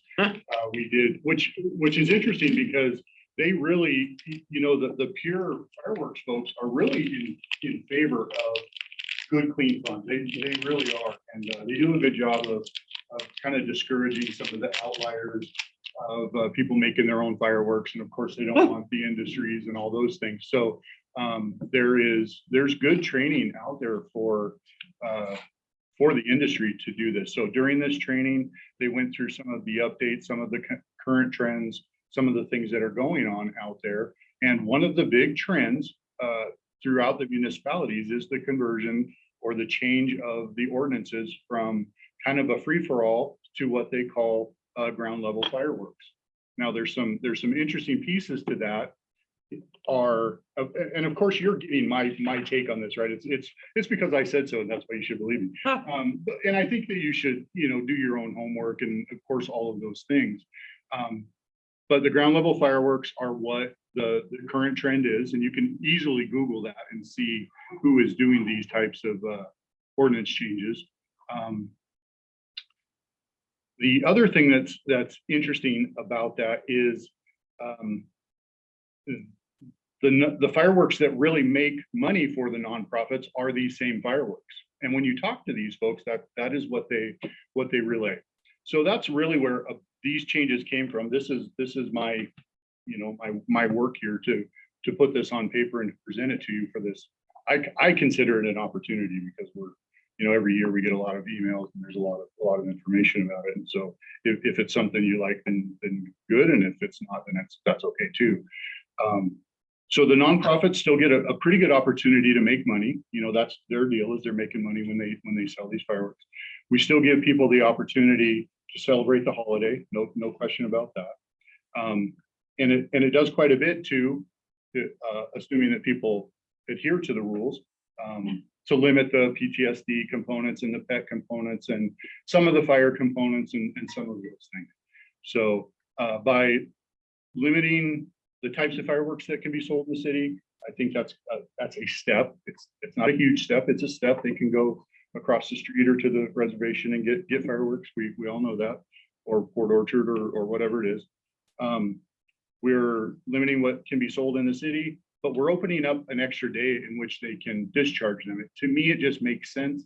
Always been something that is kind of weird to me, that we can sell them or they can be sold on the 28th and the 29th and the 30th, but they can't discharge it. So it makes sense if we're going to allow them to be purchased, let's allow them to discharge same day. You can't do it next to the stand, but you can buy them and go to a safe spot and discharge your fireworks. And they're safer fireworks. They're stuff that is less likely to cause those problems. So I didn't go through the document. Obviously, you have the document. There's a little bit of change to the insurance rules, which are from risk management. But virtually all of this was completely plagiarized from other agencies, so I literally just copied and pasted, right? So any questions? Excellent. We'll go to Public Safety Chair Fry first. I want to thank you. You know, we didn't ask you to do this directly, but you saw us struggling with it. I think Chair Chamberlain at the time of Public Safety had it on the agenda for 6 months. That's how important it was. And so one reason I wanted this to get to study session is to say thank you, and this needed to come, you know, to council, and especially to you, Captain Six.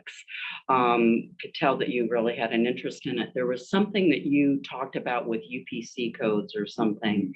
Is that a data measurement or what? Can you tell us a little bit about So that? it's pretty cool, really. I mean, of course, technology is keeping up with what's going on. And this was one of the really cool pieces that the industry talked about is in you know, chapter 2 of this, the whole conversation of enforcement. One of the pieces of enforcement is we don't know what's legal and what's not. You literally cannot take a firework, set it on the table and tell whether it's legal or not. So the concept that the industry is pushing is that these fireworks come from the manufacturer, they go to the lab literally breaks them down, measures them, and does all this stuff. Once they've done their evaluation, they slap a UPC code on it, and somebody, you know, primarily the fire marshal or the inspector, can scan it, and it brings up basically a data sheet that says, this is what this firework is, this is what it does, this is what you're supposed to see effectively, and get an idea whether this is a legal firework or not. And that is actually sponsored by the industry. They want this. This is their creation, I suppose. I go to Councilman Goodenow. Saw your hand up earlier. So I was trying to look up the ground. So are these stuff, these still go up? Fountains. Yeah. Type of things, not like the mortars. Or yeah. They can go up, but they can't go boom. And so it's more of just, if it sets on the ground, it's got to go up, you know, a reasonable distance. I don't think there's an actual definition, but it can't go way up and it can't go boom, but it's intended to be like a shower of some. Yeah. All right. I'm glad you said the boom too, because that's what really puts people. The noise is definitely an issue. There's a little bit of an editing typo that would end on July 45th. Well, you can't, the line is on the has floor. to be. Yeah, you couldn't strike through, you can't see it, but it would be the. Oh, it's on the floor. I It's see on what you're the floor, saying. right where it. I was reading it on July 4th, 5th. 45th. Yeah, there's a change. We haven't brought that to you. Yeah. All right, that's good. So I'm glad about the noise. Maybe the last piece is the tribal fire work stand communicate with you or listen, or nope, they're just kind of on their own. I mean, yeah, they are. Sovereign land. Yeah, the closest that we had is down on Callow. There's a location down there where it's technically tribal land. For a number of years, they had a stand down there. They generally opened, May 1st was they would open. Surprisingly, even the tribal stands are required to get a permit through the tribe. And even though they can really sell whatever is legal for them, they have their own policing system, which is actually pretty good. But the short answer is no, they do their own. And this won't go in effect this year. No. Correct. So it takes a year from whenever council approves it. Great. So if we wanted it to be in effect for next year, I'm sorry. I'm going to be consistent. Thanks. Oh, Also on public safety. Oh, yeah. Okay. Chamberlain and Mocker. Thank you. Thank you. You're welcome, Vice President. Thank you, Councilor Mochler. Okay, so this just gives an extra day to discharge. But what I heard you say, which was really important, is there's no funding to actually enforce this ordinance. Well, we didn't change anything in the ordinance. It's currently there when it comes to enforcement. I think the realization of trying to enforce fireworks is we don't have the staff, police doesn't have the staff. And I think if you really look at today's day and age, even we used to do it, an educational portion to where a fire, Mike actually, and a police officer would go out and somebody's lighting off the wrong fireworks. They would have a discussion like, hey, these are illegal or you're doing them at the wrong time. I don't think that's safe for our people to do now. I think Sure. today's day and age, people are looking for a confrontation and we send police officers or firefighters out. It's illegal to light fireworks off in the park. I don't believe we're gonna send a police officer down to the park and say, hey, stop lighting off fireworks, because that's gonna put that police officer or firefighter in a really bad position. There's a component of this that's kind of interesting to, I presented it kind of like the red truck analogy earlier to Chief McGanny is, if you're driving a red truck and you're doing something you're not supposed to do, well, ooh, that's a really nice red truck and everybody sees it. Well, kind of the same thing with the new, if this goes into effect, fireworks that go up and go boom, you're really attracting a lot of your own attention. Not that we're going to send a fire truck or a police officer out there, but at the same time, there is an opportunity to do some education. That's really what we're going to try and focus on. We actually do that every year where we go out to the stands. Joe Sexton and I will print flyers, primarily Joe Sexton prints flyers, but we drop them off at the stands, and the fireworks stands hand them out with the fireworks as much as they can. But this would be a good opportunity really just for the education component. Now that we didn't do anything related to enforcement here, but really this is a huge adjustment to the code. And we really don't know where this is going to go. It could be absolutely nothing. It could get worse or it could get better. I don't know. I think if this were to actually take effect, maybe next year or the year after that, we would have more data really to kind of get an idea of where this is going. And so I heard you mention education as a component, and so I think I like that. I guess that when I'm having a hard time, okay, I'm just having a hard time understanding why we have a law we don't enforce. But like I get the nuances. Totally agree. I get the nuances of it, but you see what I'm saying? It's like having a public hearing and not having any way for the public to affect a document. In years past, when we've gone out and done this kind of marriage, I guess, between police and fire, we had always done it on July 3rd, and I actually really loved it. It was fantastic to go out and ride with the cops. I always had a good time. So we had a lot of fun, and the 99% of the people, and it's been a couple of years since we've done it, COVID and all of that, those people, they're just regular people firing fireworks, and they're having fun, and they're doing the right things, and they're careful. And when we show up and we just say, hey, just kind of an FYI, and they're like, oh, sorry, I didn't know. And they're great. It's not an issue. There are those outliers, but it really is 99% just an education piece. Sure. And if we had to, if it ever came down to it, and I don't want to really even say that this is something that we're prepared to do, to be honest with you. I mean, I've been doing this a long time, and the code allows me to confiscate fireworks. I would have no idea where to put them. I literally would not have. Not in your trunk. Well, yeah, right. Maybe Pat's trunk. Yeah. But so, I mean, there's a component of it. I think it's probably more important that we have an enforcement piece. If somebody decides to use those fireworks as a weapon, or they're going to do something silly, and then of course there's other legal aspects of that. But for this, we're really just talking about, trying to trim back what gets discharged. No, I mean, I like the work that's been done on it, and I'm not necessarily all for all this enforcement. I guess to me, it just is like, why do we have performatory, like gestures? Why not just make it legal for 2 weeks and just, or like, hey, we don't have a law. Like, all these mayors are saying this, that, and the other, and they're making a big like statement that they're not going to force it. But like, I get it. You don't have the resources, and I think that if messaging like that is sent to the public, that it can be a little confusing.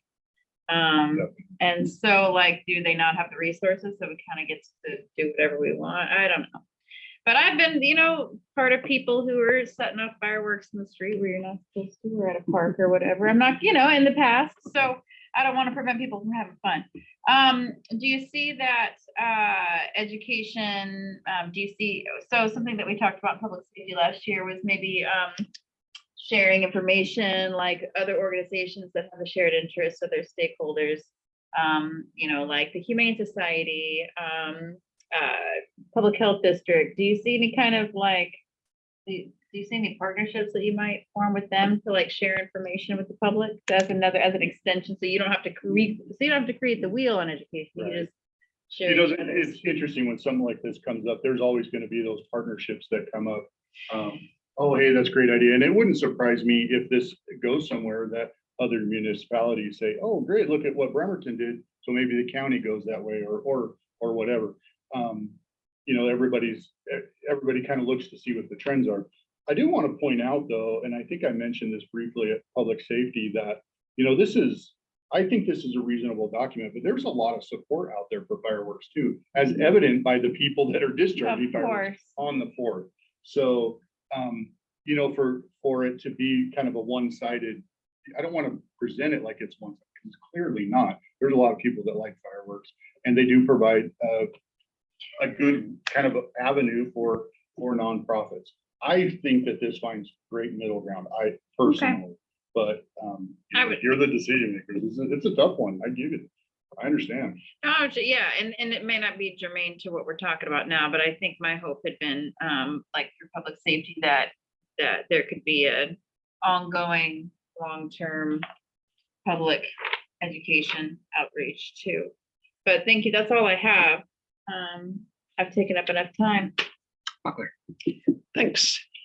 So this is great. I'm very happy about this. I understand there are a lot of laws that cannot be enforced. There's not the human power for it, or there's not the technology. Shipyard probably would be upset if we tried to set up a flight of drones tracking fireworks. But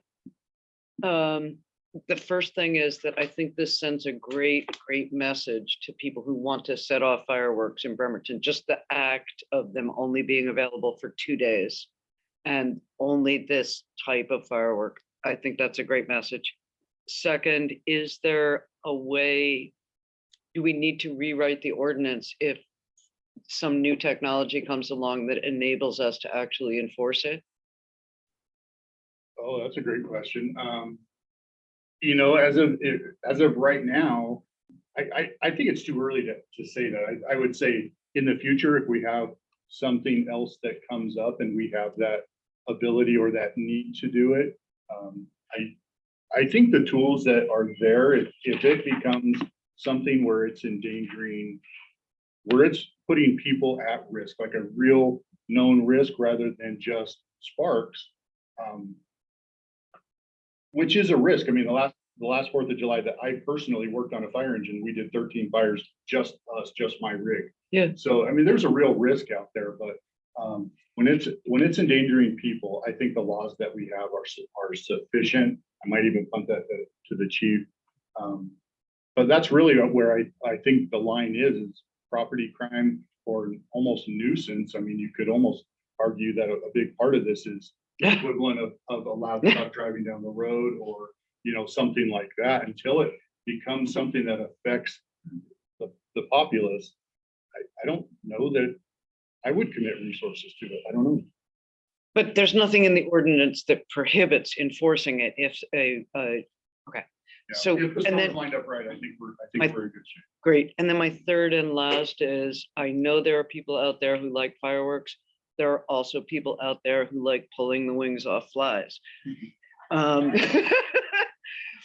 There is a wide variety of likes and dislikes in this world. And I must say that the emails that people sit down and take the trouble to write to council are, what, 20 to 1 in favor of limiting fireworks, and not on the 4th. Nobody has ever complained really about that, but the fact that it begins before the bridge blast and lasts until mid-July. So yeah, thank you very much for this. Appreciate your work. Not seeing any other hand. Oh, I do. Okay. Just real quick, but like the fireworks stands they should automatically not be selling anything once it goes into effect. Yeah, right. Next year. And because I assume that even we could communicate with like TNT and say like what's legal and what's not legal or things like that. Yeah. And to me, it also seems that, you know, there's just some things that you know, you have to get caught. Like we talk about the loud cars going down the street and how hard that is, because, you know, just because somebody has the wrong firework and it, you know, like if you didn't see them do, it's just really tricky. But you burn your own house down, you got the wrong fireworks. And that's the benefit. You know, like your insurance company is probably not going to be too happy.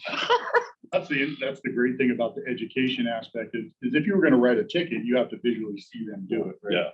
That's part of the rule, but an education piece is just like, yeah, we're really not doing that anymore. Yeah, I You know, mean, here's the information. yeah, and last, like you guys are literally putting out fires that are more important, you know, than sticking around to, you know, site. Most are small, but they get exciting pretty quick, so. Yeah, I've lit one. It was in the county though. Attaboy. I put it out. The house on fire? No, I just put it back as garbage. Benny?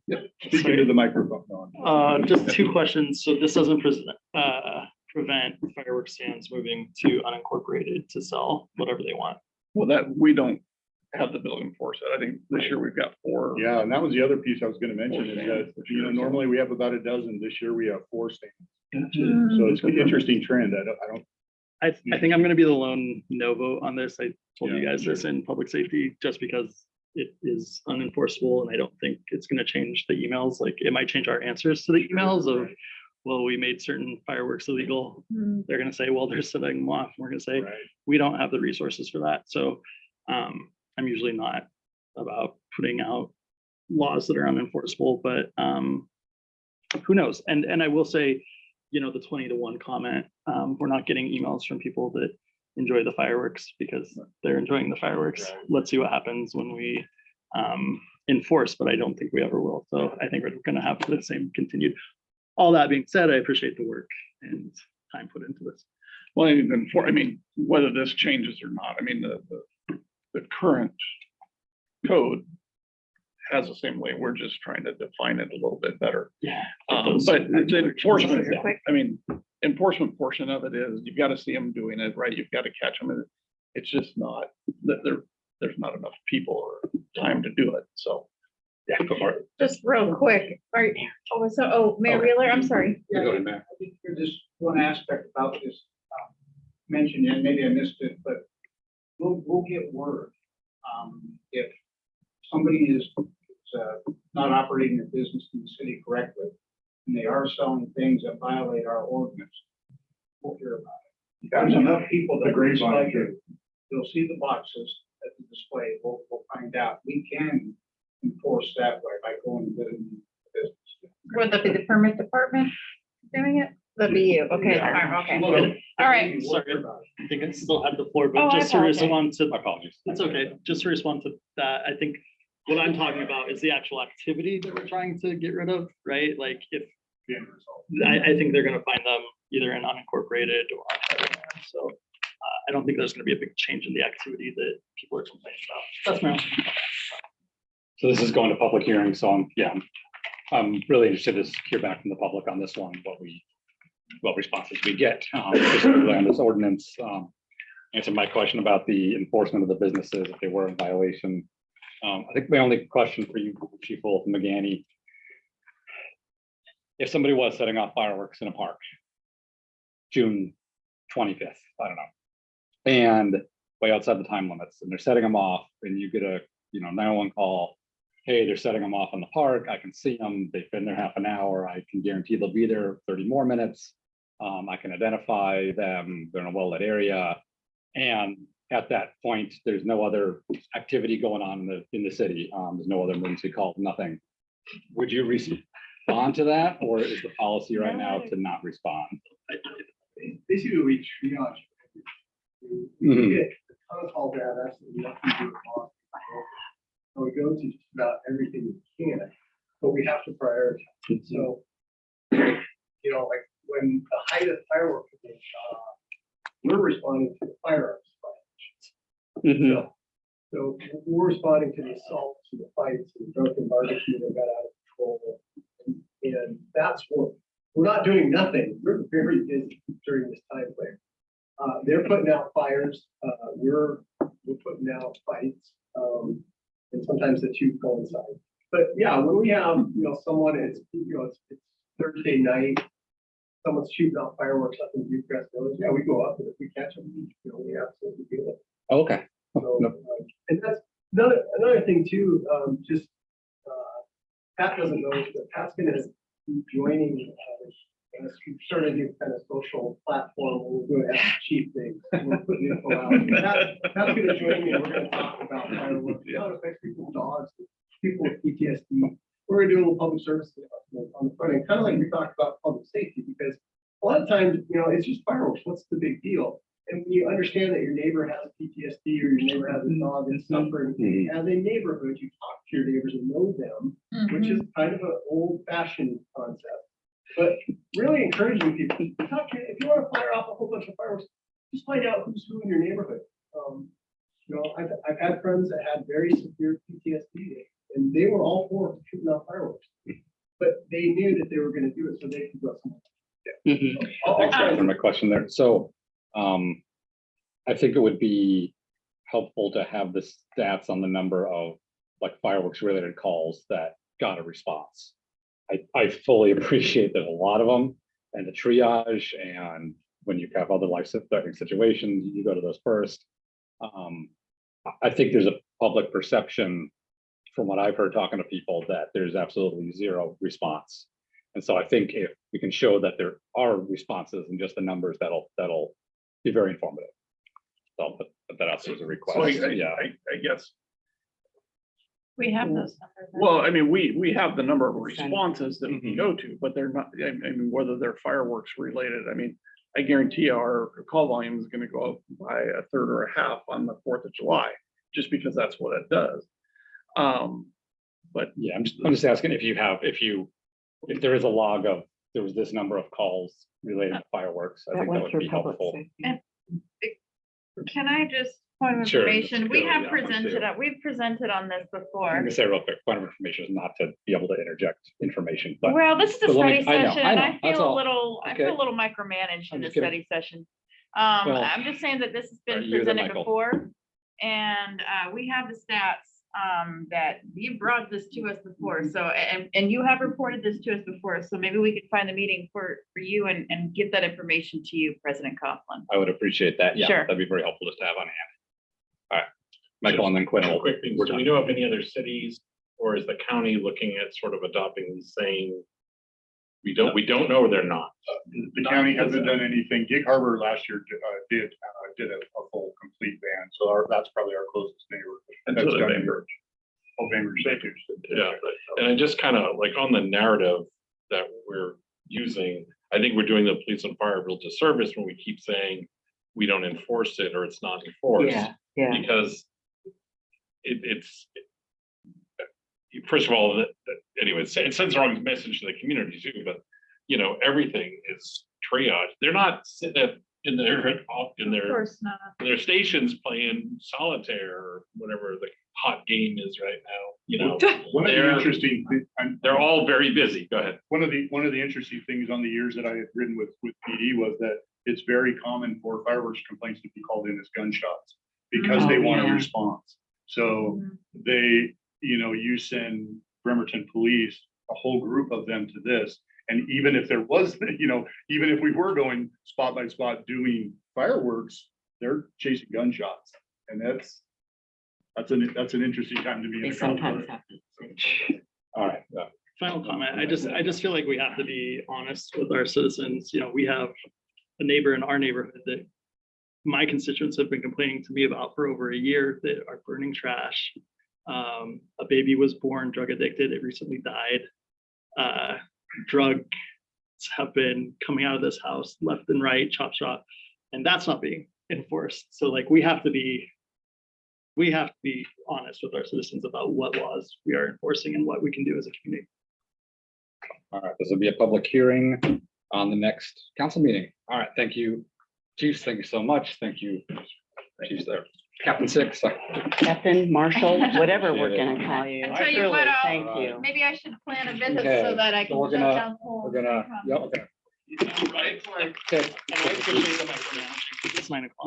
Yeah, It would be 11 without the Yeah. micromanaging. thank you. I don't And, know all about right, that. can we do a Yes. 7-minute break? Yes. Let's try and reconvene at 9:10. All right. 9, 10. You want a 9:13? Oh, no, I'm just saying, that's 9:10. like usually my 9:10.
Not gonna have any left, All right.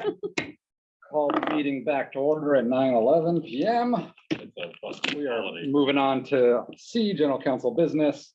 We'll start with C1. This is an item from Councilmember Anna Mockler to provide a presentation on proposal to hire a consultant to ensure that new comprehensive plan performance standards support the intent of at least two BMC chapters, including 20.14 entitled critical areas and 20.50 entitled landscaping.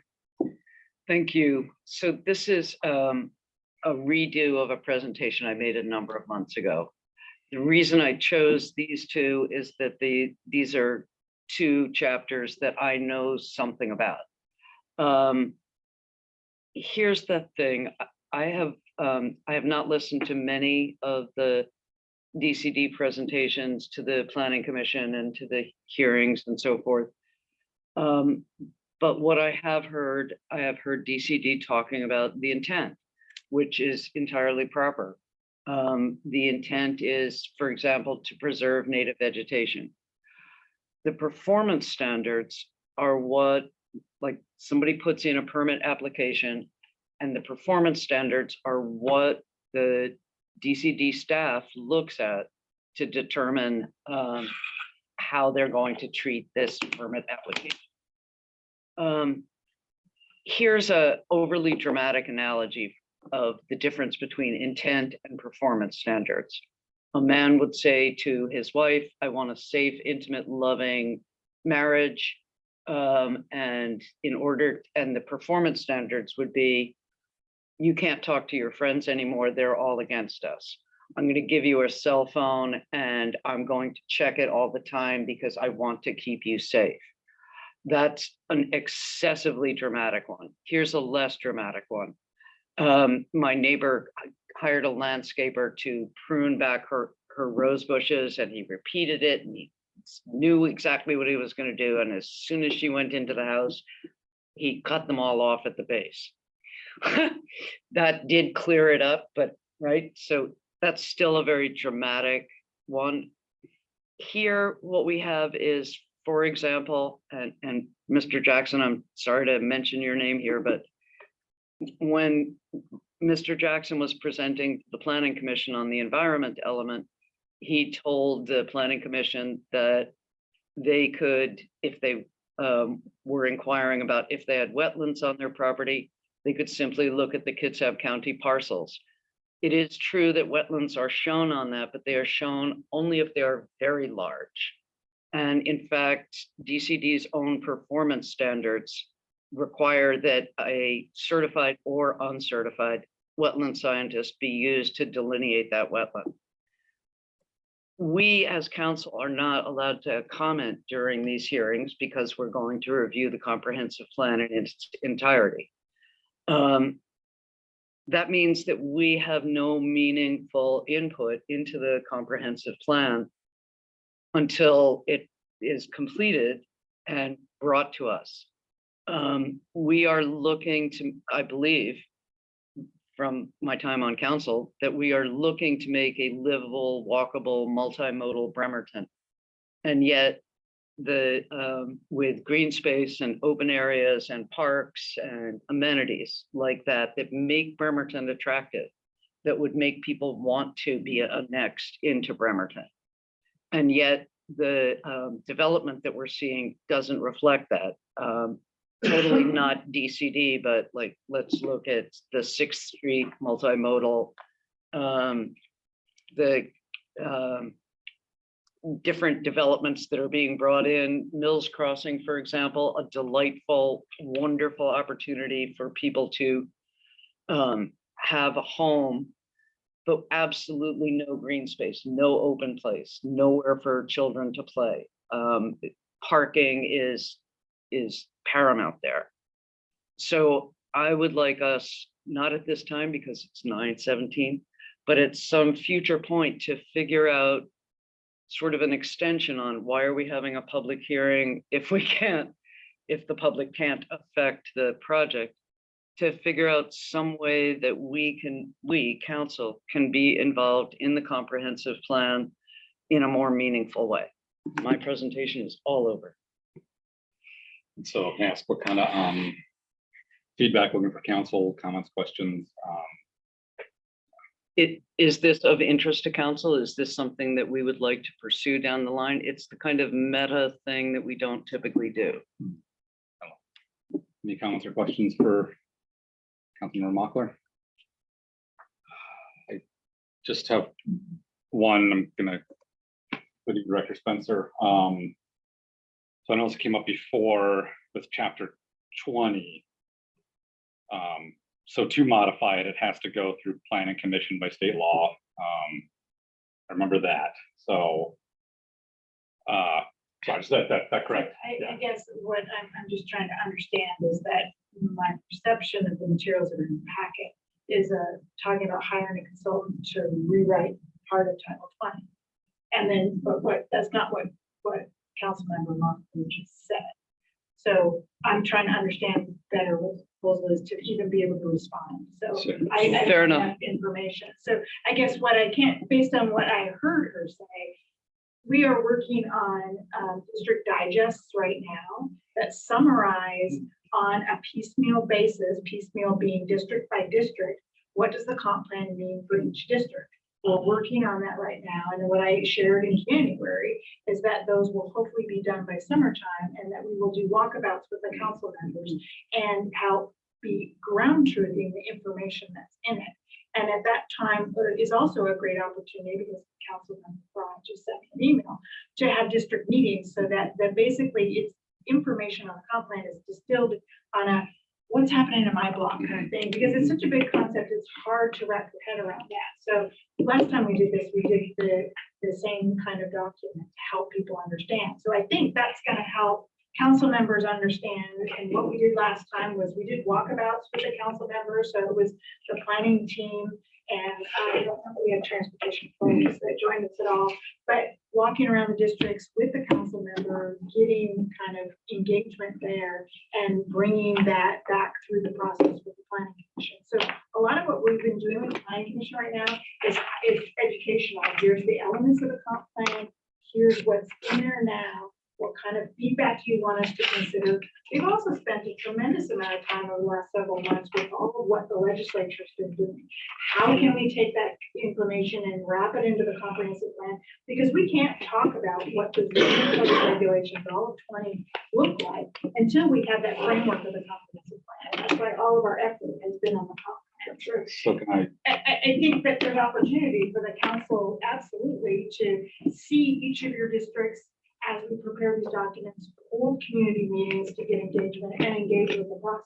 So I'm seeking to understand a little bit better because we have a process to engage with. Sure, follow-up question for you and then clarification. So, so the process as is unmodified, essentially will be helping facilitate the feedback from our districts. You'd be incorporating that feedback if you heard something strong. When this does come to council, will we have the opportunity to make specific wording changes? Of course Yeah, you will. okay. Of course you will. But right now, the process is about educating the planning commission and the community about what the comprehensive plan is as a tool, and then trying to shape what that's going to look like going forward, which will come forward in part by the district digests to help digest the information down into a district by district, block by block kind of information. Gotcha. And so then Clarification. So thank you very much. Can I just ask you? Oh, yeah. So, no, that's you go. Because I think, yeah, I could modify this. You have much more experience. So I think is your proposal to have a consultant come in now or some point in time as part of the comprehensive plan review? Here is, yeah, and to answer, I hope, both of your questions. If the intent changes, right, for these particular chapters, if the intent is carried from the comprehensive plan, right, to the BMCs, which actually, regulate how stuff gets done, and the performance standards remain the same, then I don't understand the purpose of this process. If the intent is to preserve native vegetation, for example, and yet the word native does not come up once in the performance standards, then the intent is being taken to communities and they're evaluating the intent. But at the end of the day, the performance standards are what is going to regulate what actually happens, what happens to each permit that's brought in. So unless there is some way for the intent to be reflected in the performance standards, then I don't I'm not being sarcastic here. I truly don't understand the purpose of this process. So can I ask, would both be updated? Yeah, we are updating all of the intention. The comprehensive plan is the foundation for all the development regulations. Your common performance standards, I would call them development regulations. Here's each. I'm just using the language your here. Development regulations are all predicated on your comprehensive plan base. We cannot be changing the development regulations while we're in the middle of working on the foundation. And that's where you can't, procedurally, you can't hire a consultant to change Title 20 and what the development regulations are while the Planning Commission is working on this process of building this foundation for the complex. Because the council can't, and I've said this before, the I'm council listening. can't adopt changes to Title 20 without the participation of the Planning Commission. The Planning Commission's work program is booked solid with all of the comprehensive plan update process. So it's an impossibility to now institute what's going to change these regulations while we're building this foundation to this. Okay, I'll let you have any other, yeah. yeah, this will be my final one for tonight because it's just so late. The existing chapter 2014, the critical areas, which is, I'm just bringing that one up because it's the stuff I know most about. It says the purpose is to protect critical areas, and it lists all of them. If, for example, but the performance standards don't reflect what I'm familiar with as best available science or best management practices for making that intent actually happen. So that's the existing one. There's a disjunct in the existing one. So what can we do about that? We've attempted in the past to hold permit standards, permit applicants to standards of the intention statements, and our attorneys advised us intent statements are not regulatory, period. So yes, we're going to be working on every aspect of the zoning code, all the development regulations after we update the comprehensive plan. If we didn't have this huge work item right now, we could certainly make changes. There's been other ideas that have been discussed. The modifications for marijuana sales distance is an easy one. The Planning Commission's work program is such that there's not room to add that right now. If this was an initiative of the council that you wanted stronger language in the development regulations for tree protection and environmental, we could be working on that. But the problem is everything has to be funneled through the Planning Commission, and the work program, we just can't fit it in right now. And even if you hired a consultant, it's not going to help because it still requires the work of the Planning Commission to do that. And I think we need a better foundation on a comprehensive plan to have stronger language if that's what the intention and what the goals are of the community as we do this process. So there's 2 years. Okay, Can I make a proposal? I'm gonna just Yeah. stop because it's just too late and everybody is like, I'll just look for head nods. Can I propose you, myself, and just tag up individually at some point, the three of us, and I don't know what else I can add. Yeah, And that's I've fine, said this unless- multiple times. yeah, I mean, yeah. our work program, we're buried in Yeah. people right now. So I don't know what else that I can add Okay. to this conversation. I'm happy to have talk about it. But That would be the great. result isn't going to be any different. well, it would be really great to sit down and talk about it. I think, I'll bring coffee. Go ahead. Yeah. I think that's a kind no thank you. I don't think she wants to meet. I think she says, I don't have any more to add to this conversation. And I apologize if I'm putting words in your mouth, but is that, I'm trying to be kind, and I Yeah. guess I will express that I'm frustrated because we keep having this conversation. I keep saying that we can't be changing our regulations within Title 20 at this time because we are so encumbered with trying to do this work program. Then when the legislature did what they did in this last session with all the housing elements, which is going to impact what we're doing in the comp plan, it's a tremendous lift and we're behind. I wanted to have the district digest done by now. They're not because we spent so much time working with our lobbyists. And so that's where my frustration is coming from. So I'll say, I have no problem with like the changes, any of the examples in here. I'd love to see them done. I think I'm not hearing a compelling argument for council to take action to get that done ahead of the current comp plan schedule, as much as I think they're good changes, but. May I ask one Yeah. further question? The current chapter 20.14, is that the result of the previous comp plan? Yes. And Thank you. previous and been evaluated. Thank you. I think we'll wrap up there unless anyone else got anything. All right, cool. Thank you. Thank you for initiative and tackling this because I know it's near and dear and. Yep. Perfect. All right, we'll go to item C2, Public Safety Committee Chair Fry. Any updates from Public Safety Committee that we didn't already discuss tonight? You know, I think we've talked about all Got that them a all? lot. Perfect. I do want to give kudos to Renee Finnell, because she brought us data, which we love.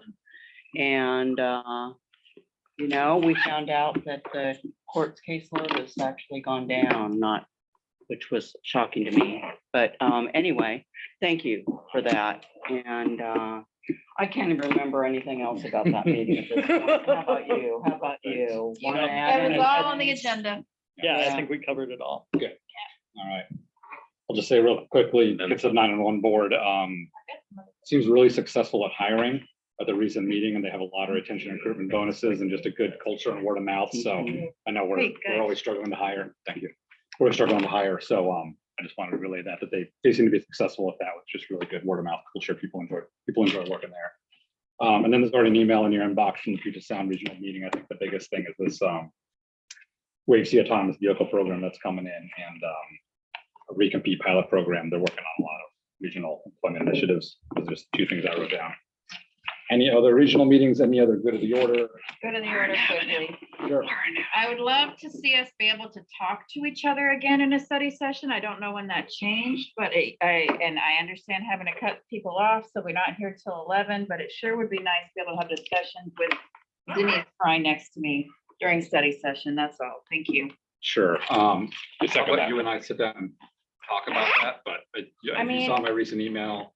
The reason I wanted to go to stricter and go back to our council rules, and our council rules do apply to study session of one at a time and addressing comments to council president. Or to keep it a little more structured, a little more formal, and I have various reasons. So I'm happy to Yeah. sit down and Well, I don't like it, and I think discuss.